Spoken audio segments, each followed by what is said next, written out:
Hi friends, ನಮಸ್ತೆ. ನಾನು Mallikarjun. Welcome to ಸ್ಪರ್ಧಾ ಕರ್ನಾಟಕ ಅಕಾಡೆಮಿ ಯೂಟ್ಯೂಬ್ ಚಾನಲ್. ಸ್ನೇಹಿತರೆ, ಈ ಟಿ ಎಕ್ಸಾಮ್ ಕಾಲ್ ಫಾರ್ ಆಗಿದೆ. ಟಿ ಎಕ್ಸಾಮ್ ಪೇಪರ್ ಫಸ್ಟು ಮತ್ತು ಪೇಪರ್ ಸೆಕೆಂಡು ಎರಡೂ ಪೇಪರ್ ಕೂಡ ಡಿಸೆಂಬರ್ 7ನೇ ತಾರೀಕಿದೆ. ಸೊ ಈಗಾಗಲೇ ನಿಮ್ಮ ಪ್ರಿಪ್ರೇಷನ್ ಸ್ಟಾರ್ಟ್ ಮಾಡಿದ್ದೀರಿ ನಮ್ಮ ಸ್ಪರ್ಧಾ ಕರ್ನಾಟಕ ಅಕಾಡೆಮಿ ಯೂಟ್ಯೂಬ್ ಚಾನಲಲ್ಲಿ. ಸೊ ಇಲ್ಲಿ KTET ಎಕ್ಸಾಮ್ಗೆ ಅಂದರೆ ಟಿ ಎಕ್ಸಾಮ್ಗೆ ಸಾಕಷ್ಟು ವೀಡಿಯೋಸ್ನ ಈಗಾಗಲೇ ಅಪ್ಲೋಡ್ ಮಾಡಿದ್ದೀವಿ. ನೀವು ಪ್ಲೇ ಲಿಸ್ಟಿಗೆ ಹೋಗಿ ಅವೆಲ್ಲ ವೀಡಿಯೋಸ್ನ ಮಿಸ್ ಮಾಡೋದನ್ನು ವಾಚ್ ಮಾಡ್ತಾ ಬನ್ನಿ. ನೀವು ನೋಟ್ಸ್ ಮಾಡ್ತಾವ್ರು 100% ನಿಮಗೆ ಎಕ್ಸಾಮ್ಗೆ ತುಂಬ ಹೆಲ್ಪ್ ಆಗುತ್ತೆ. ನೀವು ಮ್ಯಾಥ್ಸಲ್ಲಿ ತುಂಬ ಸ್ಕೋರು ಕೂಡ ಮಾಡ್ಬೋದಾಗುತ್ತೆ. ಟಿ ಎಕ್ಸಾಮ್ ಬರೀ ಪಾಸ್ ಮಾಡೋದ್ರ ಬಗ್ಗೆ ಅಷ್ಟೇ ಗಮನ ಕೊಡಬೇಡ್ರಿ. ನೀವು ಸ್ಕೋರ್ ಮಾಡ್ಕೊಳ್ಳೇಬೇಕು. ಎಬೋ 100 ಅಪ್ ಟು 120ವರೆಗೂ ಸ್ಕೋರ್ ಮಾಡ್ಬೋದು. ಯಾಕೆಂದರೆ ನೆಕ್ಸ್ಟ್ ಅಪ್ಕಮಿಂಗ್ ನಿಮಗೆ PSTR ಆಗಿರ್ಬೋದು ಅಥವಾ GPSTR ಕಾಲ್ ಫಾರ್ ಆದರೆ ಟಿ ಪರೀಕ್ಷೆ ಪಡೆದ ಅಂಕಗಳ 20% ಮಾರ್ಕ್ಸನ್ನು ಕನ್ಸಿಡರ್ ಮಾಡೋದ್ರಿಂದ ನೀವು ಟಿಯಲ್ಲಿ ಸ್ಕೋರ್ ಮಾಡ್ಕೊಳ್ಳೇಬೇಕಾಗುತ್ತೆ. ಇನ್ ಫ್ಯೂಚರ್ ನೀವು ಅಪಾಯಿಂಟ್ಮೆಂಟಿಗೆ ಸುಲಭವಾಗುತ್ತೆ, ನಿಮಗೆ ಈಸಿ ಆಗುತ್ತೆ. ಹಾಗಾಗಿ ಟಿಯಲ್ಲಿ ಸ್ಕೋರ್ ಮಾಡ್ಬೇಕಂದ್ರೆ ನಮ್ಮ ಸ್ಪರ್ಧಾ ಕರ್ನಾಟಕ ಅಕಾಡೆಮಿ ಯೂಟ್ಯೂಬ್ ಚಾನಲ್ನ ಫಾಲೋ ಮಾಡ್ತಾ ಬನ್ನಿ. ಯಾರೆಲ್ಲ ಸಬ್ಸ್ಕ್ರೈಬ್ ಆಗಿಲ್ಲ, ಸಬ್ಸ್ಕ್ರೈಬ್ ಆಗಿ ಪಕ್ಕದಲ್ಲಿ ಬರೋ ಬೆಲ್ ಐಕನ್ ಪ್ರೆಸ್ ಮಾಡಿ ನೋಟಿಫೈ ಆಗಿರಿ. ಈ ಕ್ಲಾಸಲ್ಲಿ ನಾನು ಈ ಪ್ರೀವಿಯಸ್ ಕ್ವಶನ್ ಪೇಪರಲ್ಲಿ ಕೇಳಿರ್ತಕ್ಕಂಥ ಟಿ ಪ್ರಶ್ನೆಗಳನ್ನು ಯಾವ ರೀತಿ ನೀವು ಬಿಡಿಸ್ಬೋದು ಅಂತ ಹೇಳ್ಕೊಡ್ತೇನೆ. ಸೊ ನಮ್ಮ ಸ್ಪರ್ಧಾ ಕರ್ನಾಟಕ ಅಕಾಡೆಮಿ ಆನ್ಲೈನ್ ಪ್ಲಾಟ್ಫಾರ್ಮಲ್ಲಿ ಈ ಥರ ಲೋಗೋ ಕಾಣಿಸ್ತಕ್ಕಂಥ ಒಂದು ಆ್ಯಪನ್ನು ಗೂಗಲ್ ಪ್ಲೇ ಸ್ಟೋರಲ್ಲಿ ಹೋಗಿ ಡೌನ್ಲೋಡ್ ಮಾಡ್ಕೊಂಡ್ರಿ ಅಂದರೆ ನಿಮಗೆ T paper first paper second complete package course ಅಥವಾ ಓನ್ಲಿ ಮ್ಯಾಥ್ಸ್ ಕ್ಲಾಸಸ್ಗಳು ನಿಮಗೆ ಅವೈಲಬಲ್ ಇದೆ. ಹೆಚ್ಚಿನ ಮಾಹಿತಿ ಬೇಕಂದರೆ ಇಲ್ಲಿ ಕಾಣಿಸ್ತಕ್ಕಂಥ ಮೊಬೈಲ್ ನಂಬರ್ಗೆ ಕರೆ ಮಾಡಿ ಹೆಚ್ಚಿನ ಮಾಹಿತಿಯನ್ನು ಪಡಿತಾ ಬನ್ನಿ ಅಂತ ಹೇಳ್ತಾ, ಸೊ ನೋಡ್ರಿ, ಸ್ಪರ್ಧಾ ಕರ್ನಾಟಕ ಅಕಾಡೆಮಿ ಒಂದು ಪ್ರೌಡ್ ಮೂಮೆಂಟ್ ಏನಂದರೆ ಈ ಬೀಟ್ ಫಾರೆಸ್ಟ್ರಿ ಎಕ್ಸಾಮ್ನ ಪ್ರಾವಿಷನ್ ಲಿಸ್ಟ್ 1:1 ಲಿಸ್ಟ್ ಅನೌನ್ಸ್ ಆಗಿದೆ. ಸೊ ಟೋಟಲಿ ನಮ್ಮ ಸ್ಪರ್ಧಾ ಕರ್ನಾಟಕ ಅಕಾಡೆಮಿಯ ಆಫ್ಲೈನ್ ಮತ್ತು ಆನ್ಲೈನಲ್ಲಿ ತರಬೇತಿ ಪಡೆದ ಸುಮಾರು 200 ಅಭ್ಯರ್ಥಿಗಳು ಆಯ್ಕೆಯಾಗಿರ್ತಕ್ಕಂಥದ್ದು ಒಂದು ಪ್ರೌಡ್ ಮೂಮೆಂಟ್ ಅಂತಲೇ ಹೇಳ್ಬೋದು. ಆಯ್ಕೆಯಾಗಿರ್ತಕ್ಕಂಥ ಎಲ್ಲ ಅಭ್ಯರ್ಥಿಗಳಿಗೆ ಮತ್ತೊಮ್ಮೆ ಕಂಗ್ರ್ಯಾಚುಲೇಷನ್ಸ್ ಹೇಳ್ತಾ ಈ ಕ್ಲಾಸ್ನ ಸ್ಟಾರ್ಟ್ ಮಾಡ್ತಾ ಬರೋಣ. ಮೊದಲನೇ ಪ್ರಶ್ನೆ ನೋಡ್ತಾ ಬನ್ನಿ. ಏನಿದೆ ಫಸ್ಟ್ ಕ್ವಶನ್ ಇಲ್ಲಿ. 44 cows can graze a field in 9 days. How many less or more cows will graze the same field in 12 days? ಅಂದರೆ ಪ್ರಶ್ನೆ ಅರ್ಥ ಮಾಡ್ಕೊಳ್ರಿ. Very simple question. Paper first ಬರೀತಕ್ಕಂಥ ಕ್ಯಾಂಡಿಡೇಟ್ಸು ಹಾಗೆ ಪೇಪರ್ ಸೆಕೆಂಡ್ ಮ್ಯಾಥಮೆಟಿಕಲ್ ಸೈನ್ಸ್ ಬರೀತಕ್ಕಂಥ candidates ಇಬ್ಬರೂ ಕೂಡ ಈ ವಿಡಿಯೋನ ಮಿಸ್ ಮಾಡೋದನ್ನು ವಾಚ್ ಮಾಡಿ ನೋಟ್ಸ್ ಮಾಡ್ಕೊತ ಹೋಗ್ರಿ. ಎರಡೂ ಪೇಪರ್ಗೆ ಯೂಸ್ಫುಲ್ ಆಗಿರ್ತಕ್ಕಂಥ ಪ್ರಶ್ನೆಗಳನ್ನು ನಾನು ಸಾಲ್ವ್ ಮಾಡ್ತಾ ಇದ್ದೀನಿ. 44 ಹಸುಗಳು 9 ದಿನಗಳಲ್ಲಿ ಒಂದು ಹೊಲವನ್ನು ಮೇಯಬಲ್ಲವು. ಅಂದರೆ 44 ಹಸುಗಳಿದ್ದಾವೆ. ಒಂದು ಹೊಲದಲ್ಲಿರ್ತಕ್ಕಂಥ ಹುಲ್ಲನ್ನು 9 ದಿನಗಳಲ್ಲಿ ಮೇಯ್ತಾ ಇದ್ದಾವೆ, ಅಂದರೆ ತಿಂದು ಹಾಕ್ತಾ ಇದ್ದಾವೆ ಅಂತ. ಹಾಗಾದರೆ 12 ದಿನಗಳಲ್ಲಿ ಎಷ್ಟು ಕಡಿಮೆ ಅಥವಾ ಹೆಚ್ಚು ಹಸುಗಳು ಅದೇ ಹೊಲದಲ್ಲಿರುವ ಹುಲ್ಲನ್ನು ಮೇಯ್ತಾ ಇದ್ದಾವೆ? ಸೊ 9 ದಿನಗಳಲ್ಲಿ ಆ ಹುಲ್ಲನ್ನು ಮೇಯಲಿಕ್ಕೆ 44 ಹಸುಗಳು ಬೇಕು. ಈ 44 ಹಸುಗಳಿಗಿಂತ ಎಷ್ಟು ಹಸುಗಳು ಹೆಚ್ಚು ಅಥವಾ ಕಡಿಮೆ ಹಸುಗಳು ಅದೇ ಹೊಲದಲ್ಲಿರೋ ಹುಲ್ಲನ್ನು 12 ದಿನಗಳಲ್ಲಿ ಮೇಯ್ತವೆ ಅಂತ ಪ್ರಶ್ನೆ ಕೇಳಿದ್ದಾನೆ. ಸೊ ನೋಡಿರಿ, ಇದನ್ನು ಸಿಂಪಲ್ಲಾಗಿ ಬಿಡಿಸ್ಬೇಕಂದ್ರೆ ಫಸ್ಟು ಹಸುಗಳ ಸಂಖ್ಯೆ, ಹಸುಗಳು ಎಷ್ಟಿದ್ದಾವೆ, ನಂಬರ್ ಆಫ್ ಕೌಸ್ ಎಷ್ಟಿದ್ದಾವೆ, ಹಸುಗಳ ಸಂಖ್ಯೆ, ಆಮೇಲೆ ಆ ಹಸುಗಳು ಆ ಹೊಲದಲ್ಲಿರೋ ಹುಲ್ಲನ್ನು ಎಷ್ಟು ದಿನಗಳಲ್ಲಿ ತಿಂತವೆ ಅಂತ ದಿನಗಳ ಸಂಖ್ಯೆ ಅಂತ 2 ಕಾಲಮ್ ಮಾಡ್ಕೊಳ್ಳೋಣ. ಹಸುಗಳ ಸಂಖ್ಯೆ ಮತ್ತು ದಿನಗಳ ಸಂಖ್ಯೆ ಅಂತ. ಇಲ್ಲಿ ಹಸುಗಳು ಎಷ್ಟಿದಾವೆ ಅಂದರೆ ಸ್ಟಾರ್ಟಿಂಗು 44 ಹಸುಗಳು ಆ ಹೊಲದಲ್ಲಿರೋ ಹುಲ್ಲನ್ನು ತಿನ್ನಲಿಕ್ಕೆ 9 ದಿನಗಳು ಬೇಕು ಅಂತ. ಹಾಗಾದರೆ ಅದೇ ಹೊಲದಲ್ಲಿರೋ ಹುಲ್ಲನ್ನು 12 ದಿನಗಳಲ್ಲಿ ತಿನ್ನೋದಾದರೆ ಎಷ್ಟು ಹಸುಗಳು ಸೇರಿದರೆ, ಅಂದರೆ ಎಷ್ಟು ಹಸುಗಳು ಸೇರ್ಕೊಂಡು ಅದೇ ಹೊಲದಲ್ಲಿರೋ ಹುಲ್ಲನ್ನು 12 ದಿನಗಳಲ್ಲಿ ತಿಂತವೆ ಅಂತ ಕಂಡುಹಿಡಿಬೇಕು. ಹಸುಗಳ ಸಂಖ್ಯೆ ಬೇಕಲ್ಲ, ಅಲ್ಲಿ ಕೆಳಗಡೆ X ಬರ್ಕಂತ. ಸೊ ಇವಾಗ ಸಿಂಪ್ಲಿಫೈ ಮಾಡಿರಿ. ಸಿಂಪ್ಲಿಫೈ ಅಂದರೆ ಮೇಲೆ ಕೆಳಗಡೆ ಇಲ್ಲೇನು ಫಾರ್ಮುಲಾ ಅವಶ್ಯಕತೆ ಇಲ್ಲ, ವೆರಿ ಸಿಂಪಲ್ಲು. ಮೇಲಿರೋ ನಂಬರ್ಸು ಕೆಳಗಿರೋ ನಂಬರ್ಸು ಯಾವಾದರೂ ಕ್ಯಾನ್ಸಲ್ ಆದರೆ ನೀವು ಕ್ಯಾನ್ಸಲ್ ಮಾಡ್ಕೊತ ಬನ್ನಿ. ಯಾವ ಕ್ಯಾನ್ಸಲ್ ಆಗ್ತವೆ ಅಂದರೆ ಇದು 3 3 9, ಇದು 3 4 12 ಕ್ಯಾನ್ಸಲ್ ಆಗುತ್ತೆ. ಮತ್ತು 4ರಿಂದ 4 1 4, ಇದು 4 1 4 1 ಕ್ಯಾನ್ಸಲ್ ಆಗುತ್ತೆ. ಕೆಳಗಡೆ X × 1 ಅಂದರೆ X ಬರುತ್ತೆ. ಈಕ್ವಲ್ ಟು ಹಾಕ್ಬಿಟ್ಟು ಮೇಲೆ 11 × 3 ಉಳ್ಕೊಂಡಿದೆ. ಮೇಲೆ ಉಳಿದ್ರೆ ಎರಡೂ ಸಂಖ್ಯೆಗಳನ್ನು ಗುಣಾಕಾರ ಮಾಡಬೇಕು, ಮಲ್ಟಿಪ್ಲಿಕೇಶನ್ ಮಾಡಬೇಕು. 11 × 3 ಅಂದರೆ 33 ಬರುತ್ತೆ. ಅಂದರೆ 33 ಹಸುಗಳಿದ್ದರೆ ಆ ಹೊಲದಲ್ಲಿರೋ ಹುಲ್ಲನ್ನು 12 ದಿನಗಳಲ್ಲಿ ತಿಂದಾಕ್ತವೆ ಅಂತ. 33 ಹಸುಗಳಿದ್ದರೆ ಆ ಹೊಲದಲ್ಲಿರೋ ಹುಲ್ಲನ್ನು 12 ದಿನಗಳಲ್ಲಿ ತಿಂತಾ ಇದ್ದಾವೆ ಅಂತ. ಹಾಗಾದರೆ ಈ ಪ್ರಶ್ನೆಗೆ ಆನ್ಸರ್ 33 ಅಲ್ಲ, ಮೊದಲು 44 ಹಸುಗಳಿದ್ದು. ಈ 44 ಹಸುಗಳಿಗಿಂತ ಇಲ್ಲಿರೋ 33 ಹಸುಗಳು ಕಡಿಮೆ ಆದ್ವಾ ಹೆಚ್ಚಾದ್ವಾ ನೋಡ್ರಿ. 44 ಹಸುಗಳಿಗೆ ಕಂಪೇರ್ ಮಾಡಿದರೆ ಇಲ್ಲಿ 33 ಹಸುಗಳಿದ್ದಾವೆ ಅಂದರೆ ಹಸುಗಳ ಸಂಖ್ಯೆ ಕಡಿಮೆ ಆಗಿದೆ. ಎಷ್ಟು ಕಡಿಮೆ ಆಗಿದೆ ಅಂದರೆ 44ರಲ್ಲಿ 33 ಮೈನಸ್ ಮಾಡಿದ್ರೆ 11 ಹಸುಗಳು ಕಡಿಮೆ ಆಗಿದ್ದಾವೆ. 11 ಹಸುಗಳು ಕಡಿಮೆ ಆದರೆ ಮಾತ್ರ ಇಲ್ಲಿರೋ 44 ಹಸುಗಳಿಗಿಂತ 11 ಹಸುಗಳು ಕಡಿಮೆ ಆದರೆ ಉಳಿದಿರೋ 33 ಹಸುಗಳು ಅದೇ ಹೊಲದಲ್ಲಿರೋ ಹುಲ್ಲನ್ನು 12 ದಿನದಲ್ಲಿ ತಿಂತಾ ಇದ್ದಾವೆ ಅಂತ ಅರ್ಥ. ಸೊ ಇದಕ್ಕೆ ಆನ್ಸರು 11 ಹಸುಗಳು ಕಡಿಮೆ. 11 cows are less ಅಂತ ಆಗುತ್ತೆ. 11 cows are less ಅಂತ ಫಸ್ಟ್ ಆಪ್ಷನಲ್ಲಿ ಇದೆ ನೋಡ್ರಿ, ಇದು ಸರಿ ಉತ್ತರ ಆಗುತ್ತೆ. ಕ್ಲಿಯರ್. ನೆಕ್ಸ್ಟ್ ಸೆಕೆಂಡ್ ಕ್ವಶನ್ ಬರೋಣ. If a+2 a+4 are prime numbers then the numbers of values of A are ಅಂತ ಇದೆ. a+2 a+4ಗಳು ಅವಿಭಾಜ್ಯ ಸಂಖ್ಯೆಗಳಾಗಿದ್ದರೆ ಎದ ಮೌಲ್ಯಗಳ ಸಂಖ್ಯೆ ಎಷ್ಟು ಅಂತ ಕೇಳಿದ್ದಾನೆ. ಫಸ್ಟ್ ಆಫ್ ಆಲ್ ನಿಮಗಿಲ್ಲಿ ಅವಿಭಾಜ್ಯ ಸಂಖ್ಯೆ ಪ್ರೈಮ್ ನಂಬರ್ಸ್ ಅಂದರೆ ಏನು ಅಂತ ಗೊತ್ತಿರಬೇಕು. ಅವಿಭಾಜ್ಯ ಸಂಖ್ಯೆಗಳು ಅಂದರೆ ಏನು ಅಂದರೆ ಬೇರೆ ಸಂಖ್ಯೆಯಿಂದ ಭಾಗವಾಗದೇ ಇರೋ ಸಂಖ್ಯೆಗಳನ್ನು ಅವಿಭಾಜ್ಯ ಸಂಖ್ಯೆಗಳು ಅಂತ ಕರಿತೀವಿ. The numbers which are not divisible by any other numbers ಅಂತ ಕರಿತೀವಿ. ಬೇರೆ ಸಂಖ್ಯೆಯಿಂದ ಭಾಗ ಆಗದೇ ಇರೋವನ್ನ ಅವಿಭಾಜ್ಯ ಸಂಖ್ಯೆಗಳು ಅಂತ ಕರಿತೀವಲ್ಲ. ಸೊ ಹಾಗಾದ್ರೆ ಅವಿಭಾಜ್ಯ ಸಂಖ್ಯೆಗಳು ಯಾವ್ಯಾವು ಅಂತ ಲೀಸ್ಟ್ ಬರೆಯೋದು ಗೊತ್ತಿರಬೇಕು. 1 ಅನ್ನೋದು ಅವಿಭಾಜ್ಯ ಸಂಖ್ಯೆ ಅಲ್ಲ. ಮೊದಲನೇ ಅವಿಭಾಜ್ಯ ಸಂಖ್ಯೆ ಅಂದರೆ 2 ಅನ್ನೋದು 2ರಿಂದ ಡಿವೈಡ್ ಆಗುತ್ತೆ, ಆದರೆ ಬೇರೆ ಸಂಖ್ಯೆಯಿಂದ ಭಾಗ ಆಗಲ್ಲ. 2 ಅವಿಭಾಜ್ಯ ಸಂಖ್ಯೆ. 3 ಅವಿಭಾಜ್ಯ ಸಂಖ್ಯೆ. 5 ಅವಿಭಾಜ್ಯ ಸಂಖ್ಯೆ. 7 ಆದಮೇಲೆ 11, 11 ಆದಮೇಲೆ 13, 13 ಆದಮೇಲೆ 17, 17 ಆದಮೇಲೆ ಸೊ ನೆಕ್ಸ್ಟ್ ಅವಿಭಾಜ್ಯ ಸಂಖ್ಯೆ 19 ಬರುತ್ತೆ. 19 ಆದಮೇಲೆ ನೆಕ್ಸ್ಟ್ 23 ಬರುತ್ತೆ. ಆಮೇಲೆ 29 ಬರುತ್ತೆ. 31 ಬರುತ್ತೆ. 37 ಬರುತ್ತೆ ಅವಿಭಾಜ್ಯ ಸಂಖ್ಯೆ. ನೆಕ್ಸ್ಟ್ 41 ಬರುತ್ತೆ. 41 ಆದಮೇಲೆ 43 ಬರುತ್ತೆ. 47 ಬರುತ್ತೆ. 53 ಬರುತ್ತೆ. 59 ಬರುತ್ತೆ. 59 ಆದಮೇಲೆ ನೆಕ್ಸ್ಟ್ ಬರೋದು 61 ಬರುತ್ತೆ. 61 ಆದಮೇಲೆ ನೆಕ್ಸ್ಟ್ ಬರೋ ಅವಿಭಾಜ್ಯ ಸಂಖ್ಯೆ 67 ಬರುತ್ತೆ. 71 ಬರುತ್ತೆ. 73 ಬರುತ್ತೆ. ನೆಕ್ಸ್ಟ್ 79 ಬರುತ್ತೆ. ಆ್ಯಂಡ್ ಸೊ ಆನ್ ಹಿಂಗೆ ಬರ್ಕೊಂತ ಹೋದು. ಇವೆಲ್ಲ ಅವಿಭಾಜ್ಯ ಸಂಖ್ಯೆಗಳು, ಬೇರೆ ಸಂಖ್ಯೆಯಿಂದ ಭಾಗ ಆಗದೆ ಇರೋವು. ಸೊ ಇಲ್ಲಿ a+2 a+4 ಅಂದರೆ ಎಗೂ a+2ಗೂ 2 ಜಾಸ್ತಿ ಇದೆ. ಆಮೇಲೆ ಈ a+2ನಿಂದ a+4ಗೆ ನೋಡ್ರಿ ಇಲ್ಲಿಂದ ಇಲ್ಲಿ ಮತ್ತೆ 2 ಜಾಸ್ತಿ ಆಗಿದೆ. ಸೊ ನೋಡ್ರಿ ಇಲ್ಲಿಂದ ಇಲ್ಲಿ ಗ್ಯಾಪ್ 2 ಇದೆ, ಇಲ್ಲಿ 2 ಇರೋದು 4 ಆಗಿದೆ ಅಂದರೆ ನೋಡ್ರಿ ಮತ್ತೆ 2 ಇದೆ ಗ್ಯಾಪು. ಎನಿಂದ a+2ಗೆ 2 ಜಾಸ್ತಿ ಆಗಿದೆ. a+2ನಿಂದ a+4ಗೂ 2 ಜಾಸ್ತಿ ಆಗಿದೆ. ನೋಡಿ ಎಗೂ a+2ಗೂ ಇಲ್ಲಿಂದ ಇಲ್ಲಿಗೆ ಎಷ್ಟು ಜಾಸ್ತಿ ಆಗಿದೆ? 2 ಜಾಸ್ತಿ ಆಗಿದೆ. a+2ನಿಂದ a+4ಗೆ 2 ಜಾಸ್ತಿ ಆಗಿದೆ ಅಂದರೆ ಸೊ ಇಲ್ಲಿ 2 ಗ್ಯಾಪ್ ಇರ್ತಕ್ಕಂಥ ಕಂಟಿನ್ಯೂಸ್ 3 ಅವಿಭಾಜ್ಯ ಸಂಖ್ಯೆಗಳು ಯಾವ ಅಂತ ನೋಡ್ಕೊಂತಾವ್ರೆ.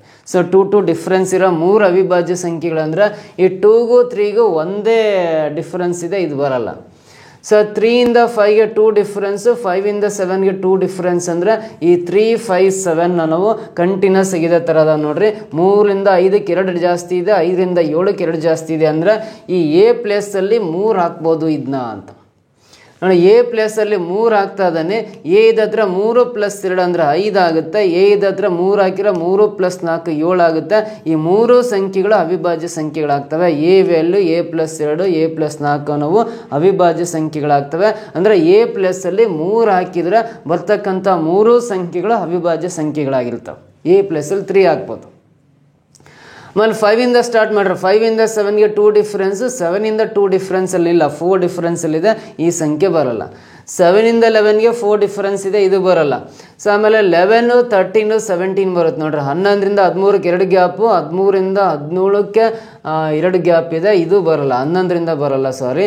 13, 17, 19 ಬರುತ್ತೆ ಅನ್ಸುತ್ತೆ ನೋಡ್ರಿ. 13ರಿಂದ 17ಕ್ಕೆ 2 ಗ್ಯಾಪು, 17ರಿಂದ 4 ಗ್ಯಾಪು, 17ರಿಂದ 19ಕ್ಕೆ 2 ಗ್ಯಾಪ್ ಇದೆ, ಇದು ಬರಲ್ಲ ಅನಿಸುತ್ತೆ.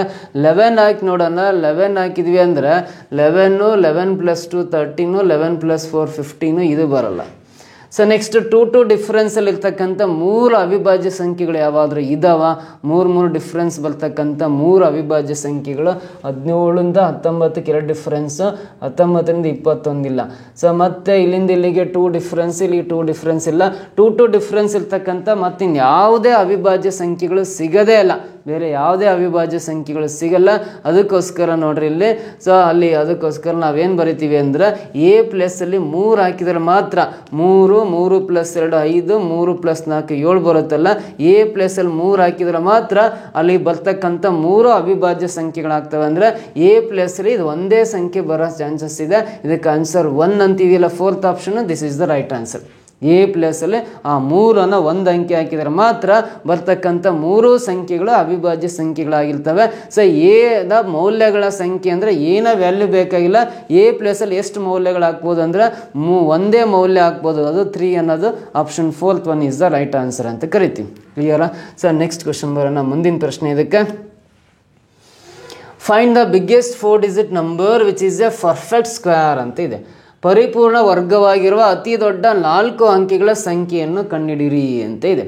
ಸೊ ಅಂದರೆ 4 ಅಂಕಿಯ ಅತಿ ದೊಡ್ಡ ಪರ್ಫೆಕ್ಟ್ ಸ್ಕ್ವೇರ್ ನಂಬರ್ ಅಂದರೆ ಪೂರ್ಣ ವರ್ಗ ಸಂಖ್ಯೆ ಯಾವುದು ಅಂತ. ಸೊ ನೋಡ್ರಿ, 4 ಅಂಕಿಯ ಅತಿ ದೊಡ್ಡ ಪೂರ್ಣ ವರ್ಗ ಸಂಖ್ಯೆ ಅಂದರೆ ನಾವು 100 ಸ್ಕ್ವೇರ್ ಮಾಡಿದ್ರೆ 100ಕ್ಕೆ ಸ್ಕ್ವೇರ್ ಮಾಡಿದ್ರೆ 100 ಸ್ಕ್ವೇರ್ ಅಂದರೆ 10,000 ಆಗುತ್ತೆ. ಈ 10,000 ಅನ್ನೋದು 5 ಅಂಕಿಯ ಸಂಖ್ಯೆ ಆಗುತ್ತೆ. ಹಾಗಾದ್ರೆ 4 ಅಂಕಿಯ ಅತಿ ದೊಡ್ಡ ಪೂರ್ಣ ವರ್ಗ ಸಂಖ್ಯೆ ಬೇಕಂದ್ರೆ 100 ಸ್ಕ್ವೇರ್ ಬದಲಾಗಿ ನಾವು 99 ಸ್ಕ್ವೇರ್ ಮಾಡ್ಕೊಂಡ್ರಿ ಅಂದರೆ 99 ಸ್ಕ್ವೇರ್ ಮಾಡಿದ್ವಿ ಅಂದರೆ ಆ 99 ಸ್ಕ್ವೇರ್ ವ್ಯಾಲ್ಯೂ ಎಷ್ಟು ಬರುತ್ತಲ್ಲ ಆ ಸಂಖ್ಯೆಯ 4 ಅಂಕಿಯ ಅತಿ ದೊಡ್ಡ ಪೂರ್ಣ ವರ್ಗ ಸಂಖ್ಯೆ ಆಗಿರುತ್ತೆ. 99 ಸ್ಕ್ವೇರ್ ಅಂದರೆ 99ನ 2 ಸಲ ಬರ್ಕೊಂಡು ಗುಣಾಕಾರ ಮಾಡ್ರಿ ಅಂತ. ಸೊ ಇದನ್ನು ಸಿಂಪಲ್ ಮಾಡ್ಬೇಕಂದ್ರೆ ನೋಡ್ರಿ, ಇನ್ನು 2 ಭಾಗ ಮಾಡ್ತೀನಿ. 9 ಸ್ಕ್ವೇರ್ ವ್ಯಾಲ್ಯೂ ಫಸ್ಟ್ 81 ಬರ್ಕೊಡ್ರಿ. ಆಮೇಲೆ ಈ 9 ಸ್ಕ್ವೇರ್ ವ್ಯಾಲ್ಯೂ 81 ಆಗುತ್ತೆ, 81 ಬರ್ಕೊಳ್ರಿ.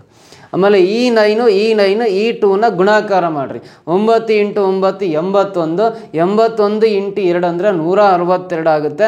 ಇಲ್ಲಿ 1 ಡಿಜಿಟ್ ಗ್ಯಾಪ್ ಕೊಟ್ಟು 162 ಬರ್ಕೊಂಡು ಇವನ್ನ ಕೂಡ್ಕೋಬೇಕು. 1 8 2 10 0 ದಶಕ 1 2 + 6 8 8 + 1 9 ಬರುತ್ತಲ್ಲ, 9801 ಅನ್ನೋದು 4 ಅಂಕಿಯ ಅತಿ ದೊಡ್ಡ ಪೂರ್ಣ ವರ್ಗ ಸಂಖ್ಯೆ ಆಗಿರುತ್ತೆ.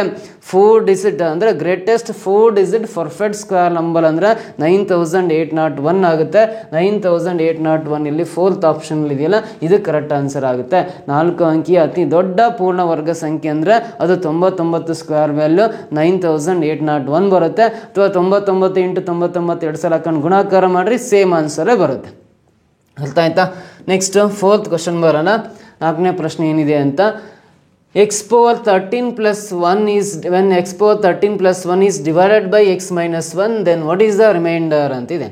x power 13 plus 1 ಅನ್ನು x minus 1ರಿಂದ ಭಾಗಿಸಿದಾಗ ಉಳಿಯುವ ಶೇಷ ಎಷ್ಟು ಅಂತ ಕೇಳಿದ್ದಾನೆ. ಇದನ್ನು ರಿಮೈಂಡರ್ ಥಿಯರಮ್ ಅಂತ ಬರುತ್ತೆ, ಶೇಷ ಪ್ರಮೇಯ ಅಂತ ಸ್ಕೂಲ್ ಡೇಸಲ್ಲಿ ಬರುತ್ತೆ, 8th ಅಥವಾ 9th ಅಥವಾ 10th ಸ್ಟ್ಯಾಂಡರ್ಡಲ್ಲಿ ಬರುತ್ತೆ. ಆ ಶೇಷ ಪ್ರಮೇಯ ಯೂಸ್ ಮಾಡ್ಕೊಂಡು ಇದನ್ನು ಆನ್ಸರ್ ಮಾಡ್ಬೋದು. ಶೇಷ ಪ್ರಮೇಯ ಯೂಸ್ ಮಾಡ್ಕೊಂಡು ಆನ್ಸರ್ ಮಾಡೋದಾದ್ರೆ ನೋಡ್ರಿ, ಕೊಟ್ಟಿರೋ ಫಂಕ್ಷನ್ನ f(x) = x power 13 plus 1 ಅಂತ ಬರೆಯೋಣ. x power 13 plus 1 ಬರೆಯೋಣ. ಇದನ್ನು x minus 1ರಿಂದ ಭಾಗಿಸಿದಾಗ ಅಂತ ಕೊಟ್ಟಿರೋದ್ರಿಂದ, ಸೊ x minus 1 ಅಂದರೆ ಇದನ್ನ x minus a ಕಂಪೇರ್ ಮಾಡಿದರೆ ಎಲ್ಲಿ ಮೈನಸ್ ಇದೆ ಇಲ್ಲೂ ಮೈನಸ್ ಇದೆ ಅಂದರೆ ಇಲ್ಲಿ ಎಲ್ಲಿ x ಇರುತ್ತೋ ಅಲ್ಲಿ 1ನ್ನು ಹಾಕ್ತಾ ಹೋಗ್ರಿ. ಎಲ್ಲಿ x ಇರುತ್ತೋ ಅಲ್ಲಿ 1ನ್ನು ನೀವು ಸಬ್ಸ್ಟಿಟ್ಯೂಟ್ ಮಾಡಿದರೆ, ಆದೇಶಿಸಿದಾಗ ಎಲ್ಲಿ x ಕಾಣಿಸುತ್ತೋ ಅಲ್ಲಿ 1ನ್ನು ಹಾಕ್ತಾ ಹೋಗ್ಬೇಕು. ಸಿಂಪಲ್ ಆಗಿ ಅಂದರೆ ಇಲ್ಲಿ x power 13 ಅಂದರೆ 1 power 13 plus 1 ಬರಿತೀನಿ. 1ನ್ನು 13 ಸಲ ಗುಣಿಸಿದ್ರೆ ಒಂದೇ ಬರುತ್ತೆ, ಪ್ಲಸ್ 1ನ್ನು ಕೂಡಿದ್ರೆ 1 + 1 2 ಬರುತ್ತಲ್ಲ. ನೋಡ್ರಿ, x power 13 plus 1ನ್ನು x minus 1ರಿಂದ ಭಾಗಿಸಿದಾಗ ಸಿಗ್ತಕ್ಕಂಥ ಶೇಷ 2 ಆಗಿರುತ್ತೆ. ಸೊ ಇಲ್ಲಿ 2 ಅನ್ನೋದು ಮೊದಲನೇ ಆಪ್ಷನಲ್ಲಿ ಇದೆಯಲ್ಲ, ಇದು ರೈಟ್ ಆನ್ಸರ್ ಆಗುತ್ತೆ. ಇಷ್ಟು ಸಿಂಪಲ್ ಆಗಿ ಅದನ್ನು ಬಿಡಿಸ್ಬೋದು ನಾವು ಲೆಕ್ಕವನ್ನು. ಅರ್ಥ ಆಯ್ತಾ? ಕ್ವಶನ್ ಆಪ್ಷನ್ನ ಸೊಲ್ಯೂಷನ್ ಬರೀತಾ ಹೋಗ್ರಿ. ಅದೇ ಥರ ನೆಕ್ಸ್ಟ್ ಕ್ವಶನ್ ಟ್ರೈ ಮಾಡ್ತಾ ಬನ್ನಿ. ಮುಂದಿನ ಪ್ರಶ್ನೆ, if A and B are non empty subsets of a set C, then A union of A intersection B is equal to ಅಂತಿದೆ. ನೋಡಿ, ಎ ಬಿಗಳು ಸಿ ಗಣದ ಖಾಲಿ ಅಲ್ಲದ ಉಪಗಣಗಳಾಗಿದ್ದರೆ, ಸಿ ಗಣದ ಉಪಗಣಗಳು ಎ ಮತ್ತು ಬಿಗಳಾಗಿದ್ದಾವೆ ಅಂತ. ಹಾಗಾದರೆ A union of A intersection B ಇದಕ್ಕೆ ಸಮವಾಗಿರುತ್ತದೆ ಅಂತ ಪ್ರಶ್ನೆ ಕೇಳಿದ್ದಾರೆ. ಸೊ ಹಾಗಾದರೆ ನಾನು ಇಲ್ಲಿ ಫಸ್ಟ್ ಇದನ್ನು ಅಸಂಪ್ಷನ್ ಮಾಡ್ಕೊಳ್ತೀನಿ, ಸಿ ಗಣ ಬರ್ಕೊಂತೀನಿ. ಸಿ ಗಣದಲ್ಲಿ 1 2 3 4 5 6 ಅಂತ ಒಂದು 6 ಎಲಿಮೆಂಟ್ಸ್ ಬರುತ್ತೆ.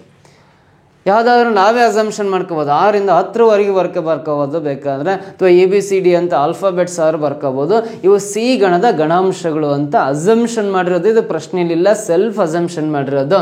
ಸೊ ಹಾಗಾದರೆ ಎ ಮತ್ತು ಬಿ ಅನ್ನವು ಸಿ ಗಣದ ಉಪಗಣಗಳು ಅಂತ ಕೊಟ್ಟಿದ್ದೀನಲ್ಲ, ಸಿ ಗಣದಲ್ಲಿರೋ ಯಾವಾದರೂ ಒಂದಿಷ್ಟು ಎಲಿಮೆಂಟ್ಸ್ ಬರ್ಕೊಂಡು ಅದು ಎ ಗಣ ಬರಲಿ, ಖಾಲಿ ಇಲ್ಲದ ನಾನ್ ಎಂಟಿ ಸಬ್ಸೆಟ್ಸ್ ಅಂತ ಹೇಳಿದಾನೆ. ಸೊ ಹಾಗಾದರೆ ಎ 1 3 4 5 ಅಂತ ಬರಿತೀನಲ್ಲ, ಇದು ಎ ಗಣ.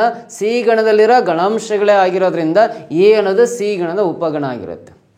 ಅದೇ ರೀತಿ ಬಿ ಗಣದ ಗಣಾಂಶಗಳು ಬರಿತೀನಿ ನಾನು, 2 3 ನೆಕ್ಸ್ಟು 5 6 ಅಂತ ಬರಿತೀನಿ. ಈ ಬಿ ಗಣದಲ್ಲಿರೋ ಗಣಾಂಶಗಳು ಸಿನಲ್ಲೇ ಇರೋದ್ರಿಂದ ಬಿ ಅನ್ನೋದು ಸಿ ಗಣದ ಉಪಗಣ ಆಗಿರುತ್ತೆ ಅಂತ. ಸಿ ಗಣ ಇದೆ, ಎ ಮತ್ತು ಬಿ ಏನವು ಸಿ ಗಣದ ಉಪಗಣಗಳು ಅಂತ ಬರ್ಕೊಂಡಿದ್ದೀನಿ. ಹಾಗಾದರೆ ಇಲ್ಲಿ ಕೇಳಿರೋದು ನೋಡ್ರಿ, A union of A intersection B ಅಂತಿದೆಯಲ್ಲ, ಫಸ್ಟ್ ಬ್ರಾಕೆಟ್ ಒಳಗಡೆ ಎ ಇಂಟರ್ಸೆಕ್ಷನ್ ಬಿ ಇದೆಯಲ್ಲ, ಎ ಇಂಟರ್ಸೆಕ್ಷನ್ ಬಿ ಫಸ್ಟ್ ಮಾಡ್ಕೊಳ್ಳೋಣ. ಎ ಇಂಟರ್ಸೆಕ್ಷನ್ ಬಿ ಅಂದರೆ ಎ ಗಣದಲ್ಲಿ ಮತ್ತು ಬಿ ಗಣದಲ್ಲಿರ್ತಕ್ಕಂಥ ಕಾಮನ್ ಎಲಿಮೆಂಟ್ಸ್ ಯಾವ್ಯಾವಿದ್ದಾವೆ ಅಂತ ನೋಡ್ಕೊಳ್ರಿ. ಸೊ ಇದರಲ್ಲೂ 3 ಇದೆ, ಇದರಲ್ಲೂ 3 ಇದೆ, ಇದರಲ್ಲೂ 5 ಇದೆ, ಇದರಲ್ಲೂ 5 ಇದೆ. ಅಂದರೆ ಎ ಇಂಟರ್ಸೆಕ್ಷನ್ ಬಿ ಅಂದರೆ ಎ ಛೇದನ ಬಿ ಅಂತ ಕರಿತೀವಿ. 3 ಮತ್ತು 5 ಬರಿತೀವಿ. ಈ ಸಿಂಬಲ್ ಇದ್ರೆ ಇದು ಛೇದನ ಅಂತ ಕರಿತೀವಿ, ಇಂಟರ್ಸೆಕ್ಷನ್ ಅಂತ ಕರಿತೀವಿ. ಛೇದನ ಇದ್ರೆ ಏನು ಮಾಡ್ಬೇಕು ಅಂದರೆ ಎರಡೂ ಗಣದಲ್ಲಿರೋ ಕಾಮನ್ ಎಲಿಮೆಂಟ್ಸ್ ಬರ್ಕೋಬೇಕು. 3 5 ಇದೆ, ಇದರಲ್ಲೂ 3 5 ಇರೋದ್ರಿಂದ 3 and 5 ಅಂತ ಬರಿತೀವಿ. ಇದು ಎ ಛೇದನ ಬಿ. ಇವಾಗ ಇದು ಫುಲ್ ಕಂಪ್ಲೀಟ್ ಬರೆಯೋಣ.